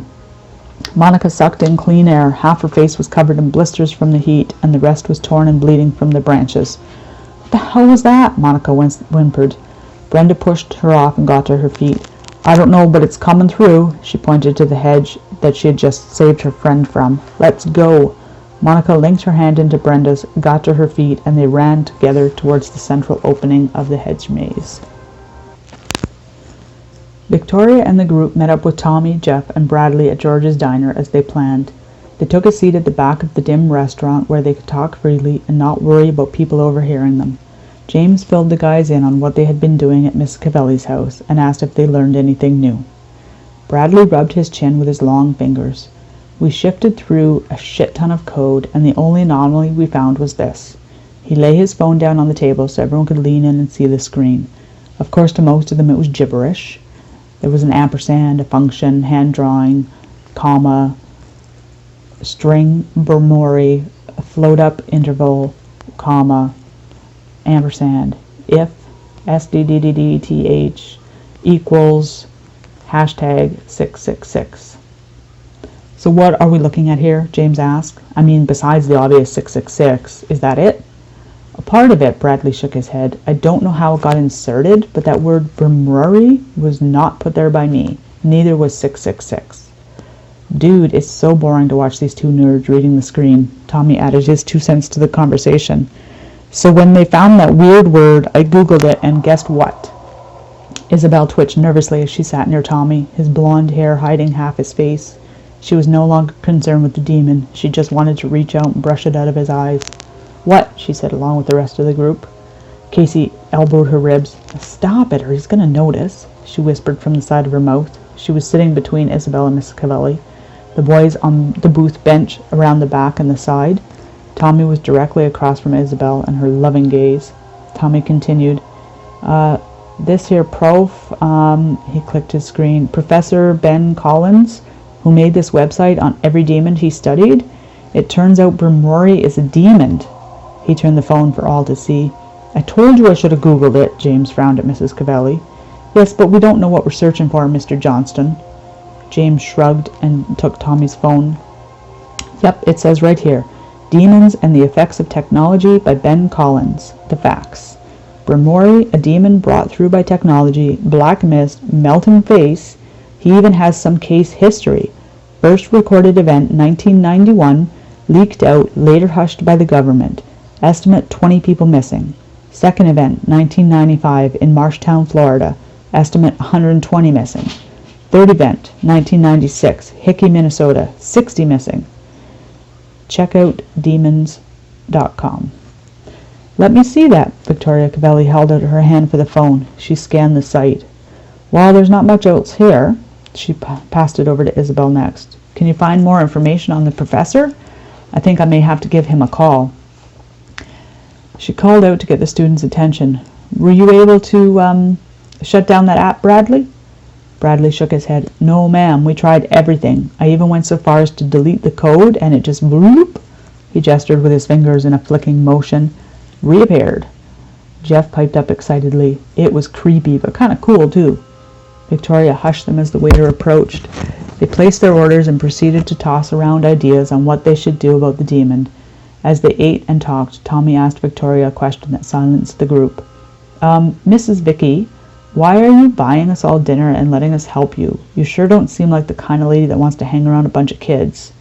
Casey jumped in. Yeah, after all the things I heard about you, Surfer Here Boy is right. Why are we here? Victoria dabbed the corners of her mouth and took a sip of her wine and addressed the question. Please, it's either Victoria or Mrs. Cavelli. Her steel eyes moved across the group before her. Not Miss Vicky or lady or ma'am. I'll tell you truthfully. She shifted in her seat and staring at the candle at the center of the dishes. I never let on in class how smart you all are when it comes to technology. I push hard for you to learn history, to know and understand the larger picture of the world in which we are born from. You truly have no idea how short our lives are, and you will not realize it until it's too late. You all get lost, engrossed in these inconsensual machines. You waste my time and yours. I don't own a television. I'm left out of conversations on most recent hit shows or who's who on whatever with the stars. Aside from a few older academics, I just don't fit in. I needed Bradley's assistance in creating the device that was supposed to disable yours and bring you all down a notch. She blinked and cleared her throat. The speech was beneath her, and she had to push past that. I needed your help in stopping whatever it is that I started. You don't all have to stay. I certainly don't want anyone else to get hurt, but I need a couple of you on my side. Tommy spoke first.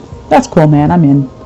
And they each went around stating that they were there to help, with Casey at the end saying, why not? I've got nothing better to do. Oh my God, Jeff! Oh my God, Jeff exclaimed. Look, it's Roger's Sterling car. He turned his cell phone for the group to see. The screen showed a news story with a car burning and blocking an intersection. James leaned in. How do you know? What does it say? The others automatically pulled out their phones, which they had been kept put away as requested by Victoria. Jeff read out loud. There was an incident at the corner of Main and Elm this afternoon involving a pickup and a car. Eyewitnesses say the car was disabled in the center of the road and appeared to have already been inflamed as the windows were filled with black smoke. His voice dipped quietly at the end as he looked at his friends. The car belonged to star football player Roger Sterling. It has been confirmed that someone was in the car at the time of the fire, but no identity will be released until an autopsy is performed. But how? Isabel was saddened by the news. Even though Chrissy the Prissy was not her favorite person, she wouldn't have wished this death on anyone. I mean, she knew not to open that game. How did it get her? No one knew the answer to that question. Victoria slid out from the booth. We'd better get back to my place and see if we can call this professor. I need to get this monster stopped, and quickly. Chapter 9. We all have demons. Brenda had hailed a taxi and got Monica to the hospital as quickly as she could.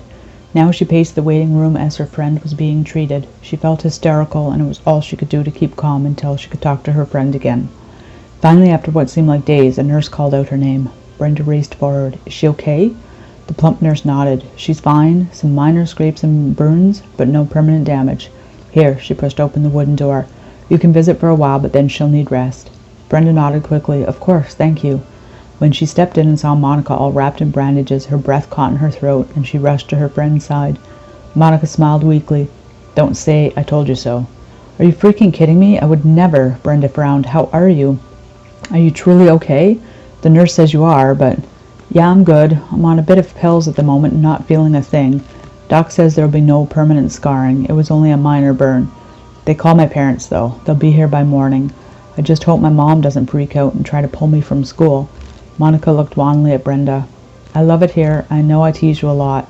She swallowed hard, ready to take a chance now that she had almost lost her life. I want you to know that I think I'm in love with you. A tear ran down Brenda's cheek. God, you're so stupid. I've been in love with you since the day we met. She lifted Monica's hand off the blue sheet and pressed it to her lips. Now what about the elephant in the room? Monica squinted, not understanding. What the fuck happened out there? Just then the door opened and a policeman poked his head into the room. May I come in? The group of 7 came to a decision after much heated argument that they would go back to James's apartment. Bradley needed access to a computer but lived off campus with his parents. The others all lived in dorms that were too small. Besides, 6 students with a teacher all crammed in a dorm would cause suspicion. James's place was the only logical alternative. Victoria wanted to be at her house, but her lack of equipment made it impossible to work from there. Reluctantly, she gave in, and they worked their way across town to his dingy apartment. As they settled in, Bradley went right to James's laptop and began the hunt for Professor Ben Collins. Of course, all of his papers, studies, and public history was easy to find. Bradley had to dig deeper and jump through some illegal hoops to obtain the professor's personal phone number. Got it, he shouted, startling the others. Guys, Isabel sat on the end of the couch looking through her Facebook feed. Someone just posted about 2 missing guys, and the comments have blown up with similar stories. She looked to James, worry creasing her young face. Word is spreading. The others all opened up their phones and started reading off posts. James read one of them. This one chick says that her friend was attacked and in the hospital. Her face was half burnt and they called the cops. Okay, let's all calm down here. Do you have a landline? Victoria asked James. He laughed and handed her his cell. She took it with apparent disdain. What's Colin's number? Bradley rattled it off as she pressed the phone's touchpad. Shh. Victoria glared at the kids as they continued to read passages from the Facebook. After a few rings, a male voice answered. Hello? Victoria stood and began to pace. She hit the speakerphone so the kids could listen and she wouldn't have to repeat the conversation. Excuse me, is this Professor Ben Collins? Yes, and this is? My name is Victoria Cavelli. I'm a teacher at Hardin College and I need your help. I believe that I have summoned the demon Brimrory and I need to know how to stop it. There was an audible gasp over the line. How did you get my number? Illegally, I'm afraid. However, that's not what is important at the moment. We have a demon here killing innocent people. Can you help us or not? Listen, it's Ms. Cavelli. Please, Victoria. Victoria, obviously you discovered my website and perhaps the type of demon through that. Did you not notice that there's no listing on exorcising it? Also that I was never able to recreate the occurrence in a safe environment? His voice was strained. How did you bring this on? I don't think that matters at this juncture. Right now, I need to find a way to stop it. Have you ever been able to learn how the others did it? All the kids watched as she walked back and forth, their heads tracing every move like a tennis match. While the only time there was a record that was left behind was from 2010 in the case of Albert Reginald. He had documented that he felt he created the demon from his deep-seated fear and rejection of computers. He confessed that the only way to stop the beast, the professor paused a beat, was to give himself up as a sacrifice. Victoria's hand threw to her throat. Oh, my, do you know the procedure to excise a demon? Yes. Can you write this down? Isabel waved her phone in the air. I'll record it. Victoria nodded and moved closer to Isabel. Okay, go ahead. Okay, the best time, of course, is at midnight. If you could go to the place where you think you summoned the demon, that is best. Draw a pentagram on the ground. This is the door or portal that it will exit from. You will need 5 people. Can you get 5 people, Victoria? Actually, Professor, I have 6. Okay, you need 5. Have them stand at each corner of the pentagram holding a mirror. The bigger the better, so their bodies won't be visible. Pour kosher salt in the circle around the entire group. This creates a barrier that the demon cannot cross. Even if things go south, at the very least, it should be trapped. Now this is where it gets iffy. You see, as far as I know, no one has ever done this with Bermori. With other entities, you could stand at the head of the pentagram and call out the demon. When it arrives, it will appear in the center. Now is when you must be ready. Are you getting all of this? Isabel said, hang on and let me check, okay? She paused the recording and then played it back. The professor's voice came through loud and clear. Yep, we're good. I'm also noting the supplies to make it easier, Bradley said from his position in front of the laptop. Good. Please continue, Professor. This is the incantation to call the demon forth and then banish it. We call upon you, Bermori, heed our call. We brought you forth to this world, heed our call. Repeat this first part until it arrives and then continue. Bermori of the mist, demon of the code. You are not welcome here any more. Return to the depth from which you came. We shall no longer speak your name. Return to the depths from which you came. You have no name on earth from which to remain. You are not welcome here, O nameless one. Return to the depths from which you came. We exorcise you, demon. Return to the depth from which you came. There is no evil here. Begone, nameless one, begone. You must have a strong, forceful voice. Shout it out and get louder as you go. The demon will try to fight back. Everyone in the room must remain hidden behind the mirrors, as it can only reflect the demon, which angers it. Therefore, because there is no further record of how Albert Reginald vanquished the demon, nor any others before him, we honestly do not know the outcome. If it seems as though the incantation is not working, again he paused as if not wanting to complete his thoughts. Victoria jumped in. I know, I'll have to give myself up to it. Perhaps, yes. Moreover, please, Victoria, do make sure this demon is returned to the hell from which it came. With all the technology available these days, there's no telling how many people it could kill. I know, Professor, trust me, I know. Thank you for your assistance. I'll make sure one of the students phone you when it's done. She spoke quietly and ended the call. Officer Rodriguez left the 2 frightened girls in the hospital shaking his head. There was definitely something strange happening in town. First, he had gotten a call from the campus security office that one of his men had not returned after a call, only to discover that an entire frat house of kids was missing. Calls had been coming into the station all day from parents, family, and friends, stating that kids were disappearing. But now they finally had some witnesses to something. Whether it was related or not, he couldn't tell. He called in the report to station, and then he took the phone that Brenda had said she found in the maze out of his pocket and clicked it on. Brenda warned him that everything was normal until she went to look and see who owned the phone. She claimed that the red screen popped up with a warning message, and that's when the scary mist appeared, and she heard her friend screaming for help. She seemed to think that whatever it was came from the phone. He shook his head. It was crazy talk. The screen lit up like any other cell phone. A picture appeared of a naked model posed provocatively on a beach as water rushed over her apparently cold body. The small thumbnails began filling the screen, the usual Facebook, Twitter, Instagram, email, contacts. Officer Rodriguez thumbed over the settings to get the ID when all of a sudden the screen turned red and a warning began to flash. Warning, death imminent. Seriously? He spoke out loud. Come on, stop. He pressed the power button, but the screen wouldn't change, so he tossed the phone to the passenger seat and opened his computer screen. I'll just get this reporting quick, and then I can go talk to... His brow furrowed as the mist began to form at his feet. What is this now? He looked out the window. The hospital parking lot was a mix of light and shadow from the sodium lamps, but there was no fog. Youch! He pulled back his leg as the mist began to get hot. Nah, it can't be. Those girls had to have been on drugs. The mist moved up his legs, and he could feel the heat rising from the floor. He glanced over at the phone, and it was now flashing game over. Fuck this. Rodriguez grabbed the door handle and pulled. It swung out into the chilly night, and some of the hot mist floated out. But as he moved his legs out the door, his seat softened underneath him. "Help!" he called out as he started to sink. His body was melting into the seat. It sucked him back and down. He reached out to grab the steering wheel for leverage, but he was so far back he couldn't reach. "Help! Someone help me!" he screamed as the seat folded over his head. It sucked him back and engulfed his face. His mouth opened, filling with hot vinyl, and his hands began to open and close in the empty air, trying in vain to grab something solid. A few minutes later, the mist dissipated, leaving an empty police car with the door open and the light on. "So what's the game plan, Teach?" Tommy asked as he checked the time on his phone. "It's already past 10. Are we going to do this tonight?" "We have to." Victoria wrung her hands. "I must stop this thing. I cannot have any more deaths on my conscience." She stopped and looked at the group of kids. "We have to," Victoria wrung her hands, thinking. "I must stop this. I cannot have any more deaths on my conscience." She stopped and looked at the group of kids, her tight, pale face creased in a grimace. "In fact, I don't even want to drag you all of this into it further, but I can't do it alone. What do we need?"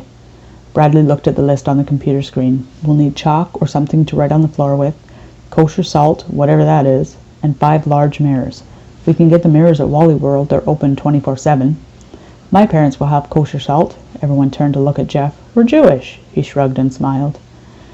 "Jeff, you go get the salt. Tommy, James, and Bradley come with me to get the mirrors. Isabel and Casey, can the 2 of you find something that we can use to make the pentagram and a picture of one?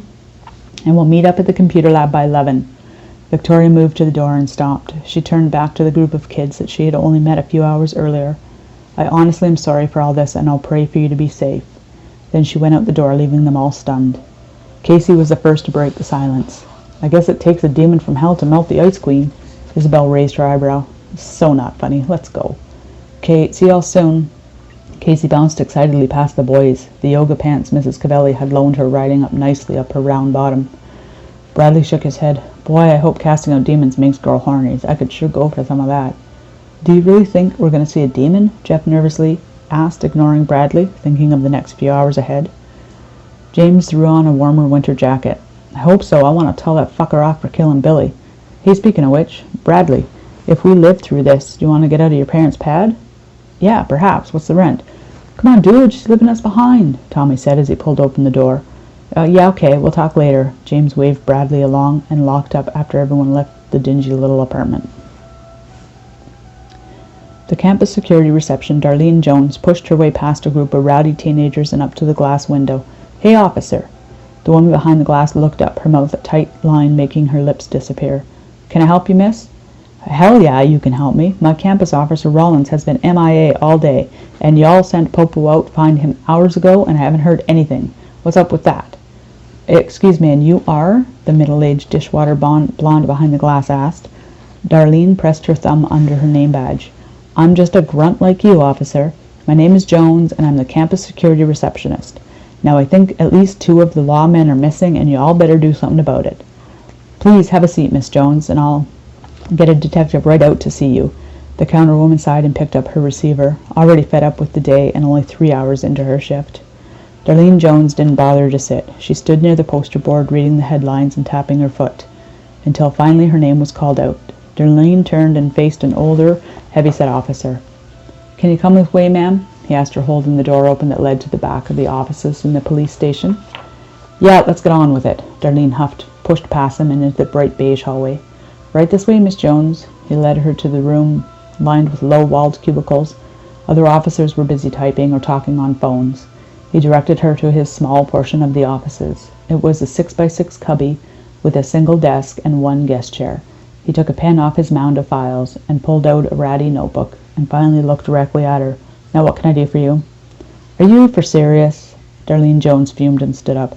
"Officer," she made a point to glare at his badge as he had not yet introduced himself. "Brown." She bit off his name.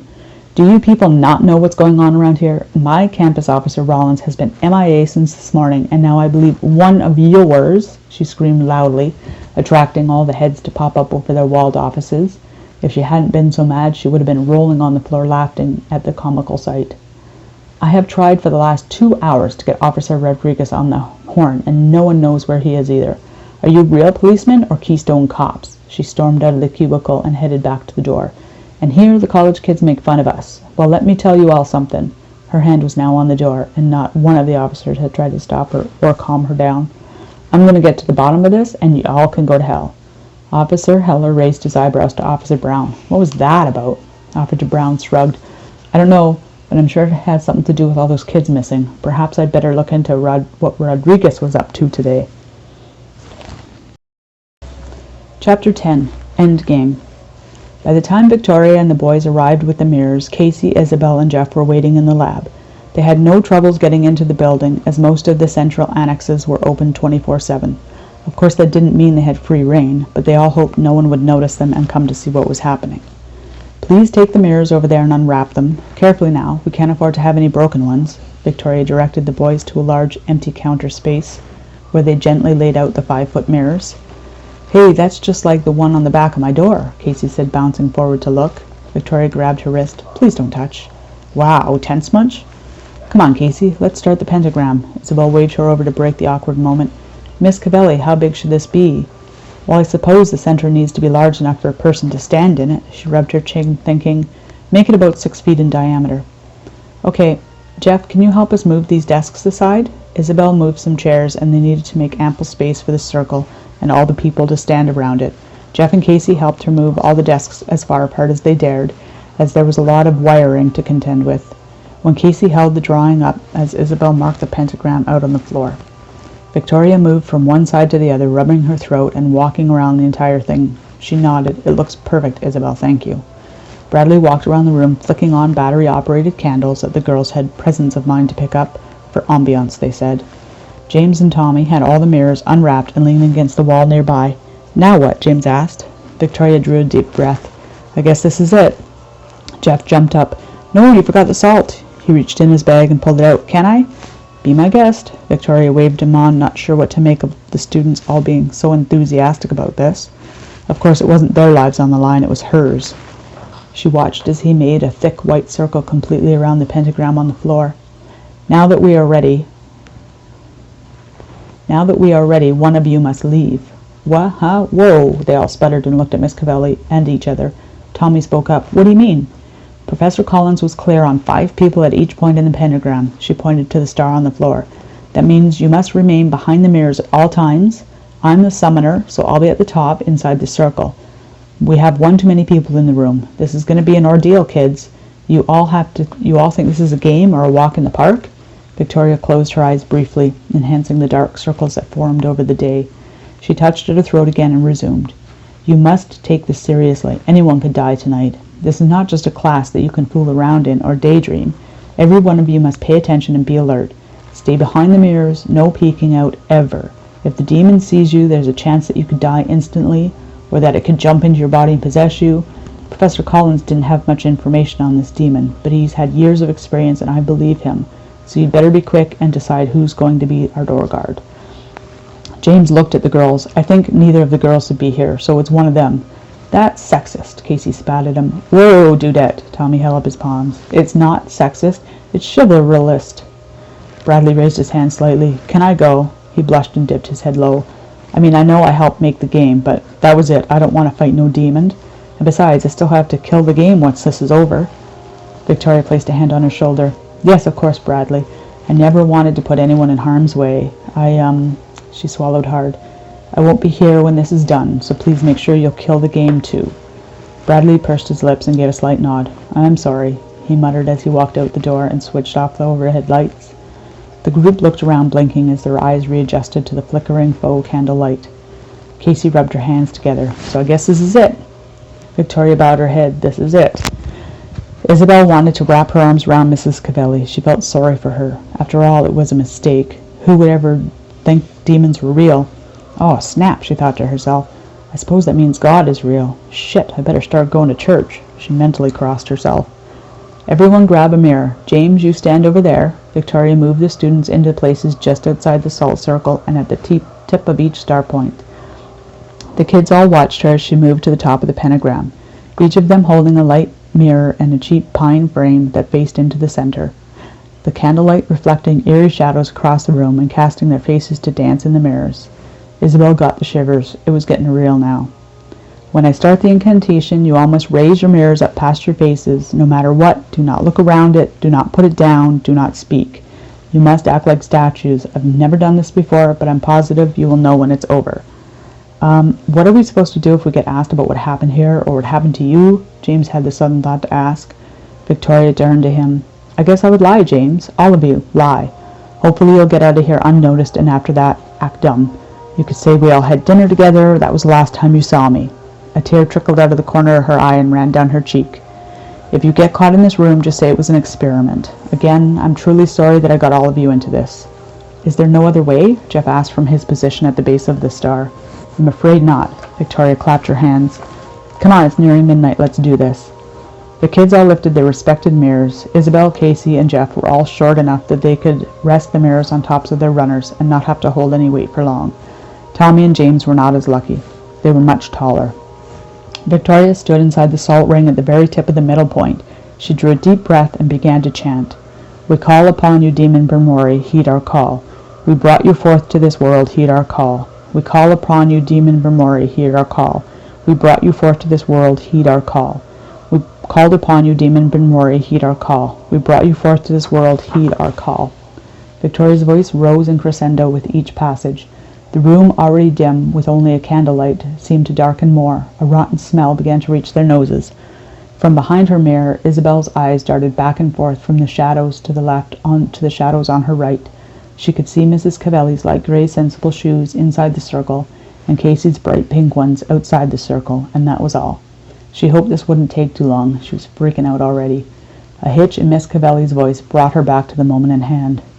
We call upon you, demon Bermori, hear our call. We call upon you, demon Bermori, heed our call. We brought you forth to this world, heed our call. Mist began to form at the center of the pentagram. It swirled counterclockwise, thickened, turning black. The temperature of the room rose 10 degrees in an instant.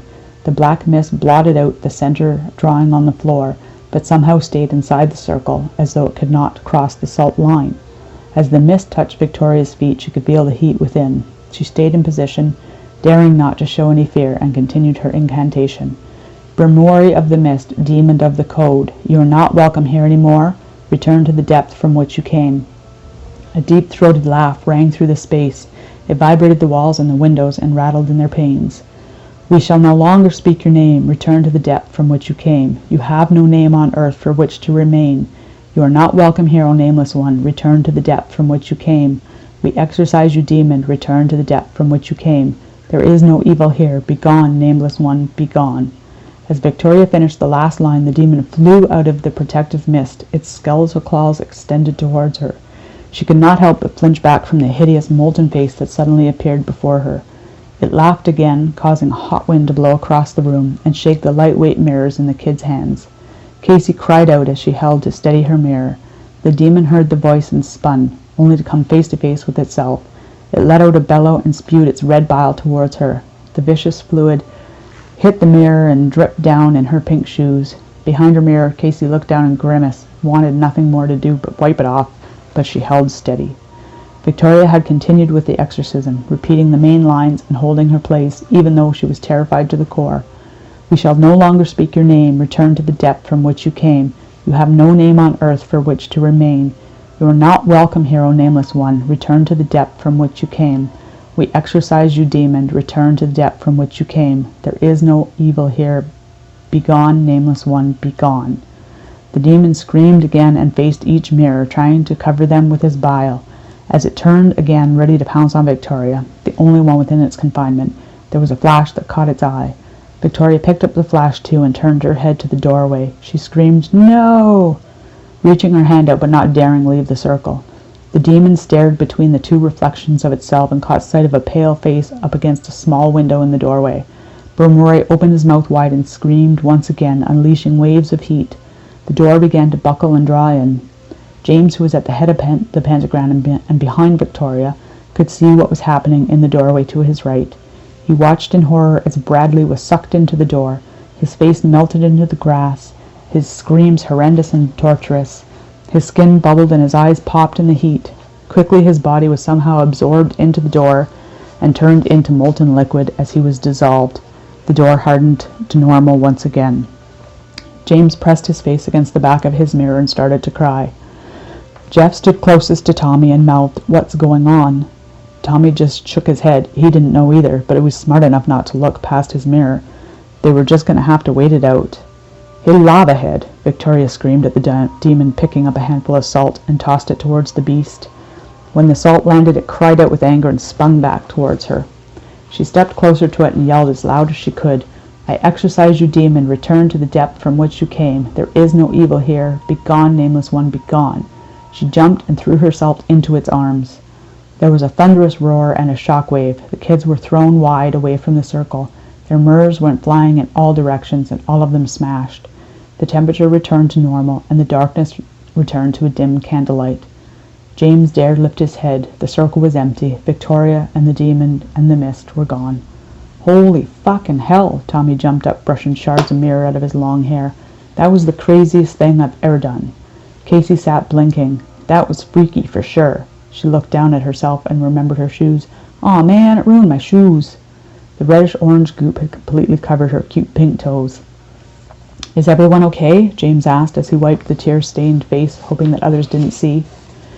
"Yeah." Isabel stood, checking herself over. "Did that really just happen?" She stared stunned at the pentagram. The salt had scattered across the room from the shockwave as well. Jeff scratched his head. "Where do you suppose they went?" "I don't know. Hell?" Tommy suggested. Guys," James called their attention to the door. "I don't know if you could tell, but Bradley got taken too."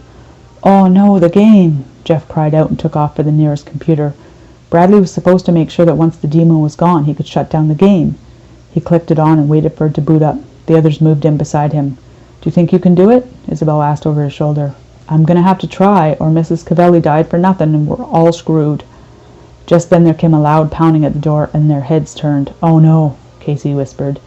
"We'll distract them as long as we can." "Jeff, you get that game deleted." James motioned to the others. They had moved in unison towards the door.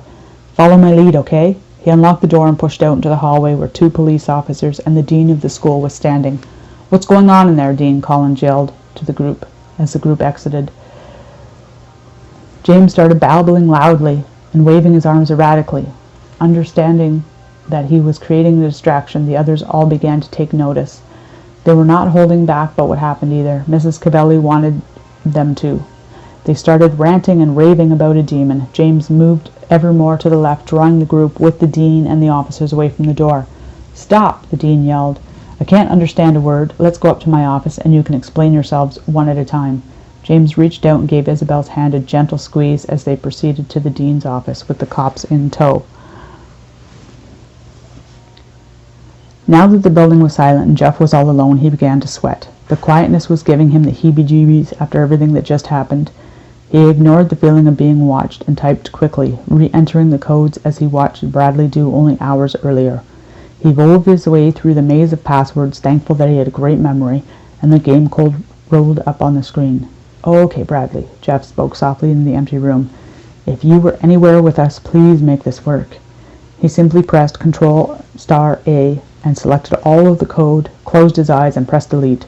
He waited a few seconds and then peeked, opened one eye. The screen before him was blank. Jeff let out a loud whoop and jumped up. His chair flipped out behind him and clattered on the floor. "Ah, shit, shh." He began laughing at himself. "It's okay, it's finally over." He took his phone out and texted James. "I killed it, we're safe, let me know what happens." Exhausted now, he just wanted to head home and sleep. He would worry about James and Tommy in the morning. Looking around, he realized that they would all be in deep shit if the dean came back and saw the broken glass and the pentagram. "Oh well, shit, I guess it's up to me." He went to the closet, grabbed a broom, and began the task of returning the room to its original state. After 45 minutes of sweeping and wiping the floor, then returning the desks back to their general position, Jeff figured it was good enough. He tucked the broom away, checked his phone. No word from James or Tommy yet. Now he was ready to head home. Opening the door, he looked left and right down the hallway. Seeing no one, which he shouldn't at 2 a.m, he stepped out and something clattered across the floor. Jeff had kicked a cell phone. He bent to retrieve it. "Oh, it must have been Bradley's," he said and thumbed the power button. As the screen lit up, he noticed the red light flashing. "Oh, wow, he must have been recording the exorcism through the window." Curious now that it was safe, Jeff wanted to see what happened. He flipped the screen over to the video gallery and hit play on the last video recorded. Sure enough, it showed the group standing around the pentagram. He could see James from the side, the back of Isabel, and part of Mrs. Cavelli. The mist started forming in the center. James couldn't believe that Bradley had caught this on video. Now they would have not only the proof of demons, but that they banished it, and they'd be rich. His heart raced, and he was relieved at the terror of the demons spinning from mirror to mirror, knowing that he had been with them in the room. Jeff jolted back against the wall when the video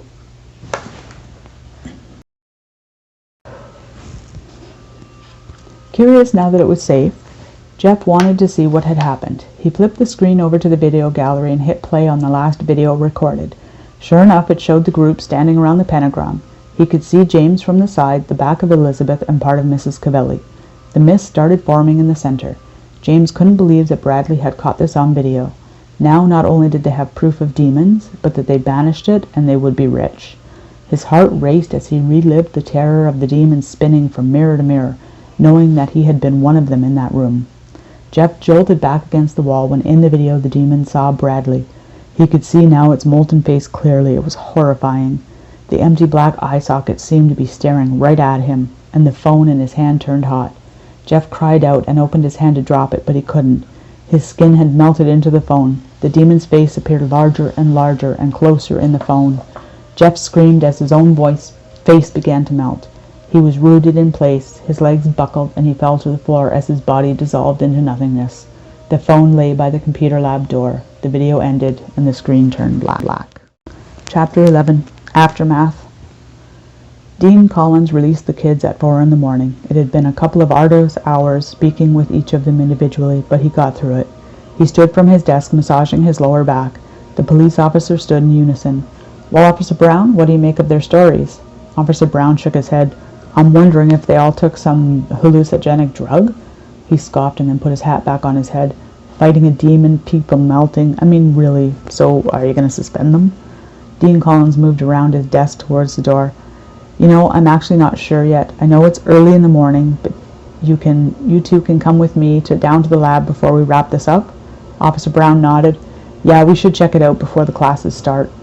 As they stepped into the waiting room, the other officer greeted them. "Those kids are quite the tale, huh? They filled you in then?" Officer Brown asked. "It was all they could talk about. Are we going to investigate?" Officer Brown nodded. "We'll check out the computer lab, but then we'll have to write up the report and hand it over to the commissioner for him to decide on how to proceed." The younger, newer officer nodded. He was disappointed, clearly, as he followed Officer Brown and Dean Collins through the college. He had only joined the force a few months ago, and so far this was the most exciting thing to happen. As they turned the hall towards the lab, Dean Collins spotted a cell phone laying in the middle of the floor. "I'll take that." Officer Brown held it in his hand, and the dean handed it to him wordlessly. They looked around. Nothing seemed out of place. Officer Brown opened the door to the computer lab. The room had been returned to normal by Jeff earlier, and at first glance you would not have suspected any unusual activity. However, the trained eye of an officer easily picked up on all the subtleties. "Look," the young officer pointed, "shards of mirror." The dean shook his head. "Never mind the 5 empty mirror frames leaning against the wall over there." He pointed towards the garbage can where someone had left the wooden frames. "Regardless of what may or may not happen here, at least they had the sense to clean up." They walked around the room checking the computers and in the closet. "I don't see any damage of school property, so I see no reason to suspend the kids." "Well, I guess the rest is up to us then. Thank you for your time, Dean Collins. Why don't you go and rest, and we'll contact you later today about the supposedly missing teacher." Officer Brown had referred to his notes. Miss Cavelli. Dean Collins was exhausted, so he agreed. "Fine. Thank you again, officers. Please keep me informed." They left the lab and parted ways as the sun started to rise. James rolled over and checked his clock. It was now 2 p.m. He had a broken sleep because he kept seeing Bradley's melting face. The sun was streaming in his window, highlighting how filthy his room was. "Fuck it," he said as he tossed the covers aside and sat up. He grabbed his phone off the charger and checked the messages. Isabel had sent him a couple of texts through the day. "Are you okay? I can't sleep. What a fucked up night." He couldn't help but smile. He kind of liked the girl with the blue hair. He flicked it on to see if Jeff had replied yet. Still nothing. He was starting to worry. James pulled his ratty robe over his shoulders and went to scrounge up some coffee, at least, and dialed Jeff's number again. It went straight to voicemail. Ah, shit. James bit the bullet and called Jeff's house number. His mom picked up before the first ring even ended. "Jeff!" she shouted into the receiver. James grimaced. This was not good. Mrs. Goldstein, this is James. So I guess Jeff's not there?" "No, he hasn't been home all night, and that's not like him. Who are you? Do you know where he is?" she babbled. "Sorry, ma'am. I was just seeing why he wasn't in class. Can you tell him to call James when you see him?" James closed his eyes, knowing that they would never see poor, nerdy Jeff again. He clicked the hang-up icon. James looked down at himself. He was a disgrace. His place was a disgrace. He had no money, no food, and was doing poorly in school.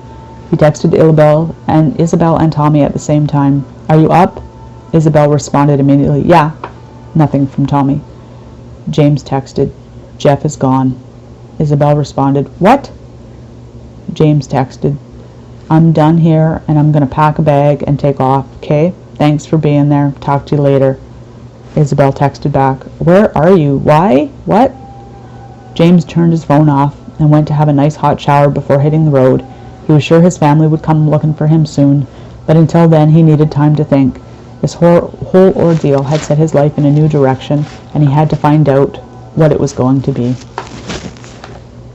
Later that day, Isabel went to Tommy's dorm. She knocked quietly on the door, heard a soft, muffled "enter," and walked in. Tommy was still under the covers, and she felt her face flush. "Sup?" he said, rubbing the sleep out of his eyes. "I guess you haven't read your text yet?" He shook his head, so she told him. "James left. He said he needed to think and took off." Tommy sat up, swinging his legs to the floor, making sure the blanket was tucked safely against his thighs, but his lean chest was bare. "For reals? Aw, man." Yeah. He thinks Jeff is dead, so I guess between Billy, Jeff, and Bradley, it was just all too much for him. What should we do? I haven't heard from Dean Collins or the police. I just don't know if we're in trouble." Isabel started to cry. "Aw, man, don't do that." Tommy reached out and took Isabel's fingers and pulled her to the bed beside him. "Listen, if no one has come pounding on our doors yet, we're fine. I guess we just gotta keep doing what we do and go on. If they ask us again, we'll just tell them the same story, okay?" He put his arm around her shoulder, and the heat of his skin permeated her fall coat. Isabel turned her face to his and quickly pressed her wet lips to his. As soon as she did, she had a sudden burst of lust and figured after everything they just went through, it was worth the chance. Of course, Tommy, just awake and naked, took her up on her offer. James and the demons were no longer a concern. A week later, Darlene Jones accepted the fact that her pal, Security Officer Rollins, along with Police Officer Rodriguez, had just vanished. Her own investigation led nowhere. The campus head of security didn't seem to care at all and told her to stop or she'd lose her job. The town police were not sharing any information. Of course, all the missing kids were the talk of the town, and the FBI were brought in to solve the case. In fact, they were now in possession of a small box of evidence, one of which was Bradley's cell phone. The end.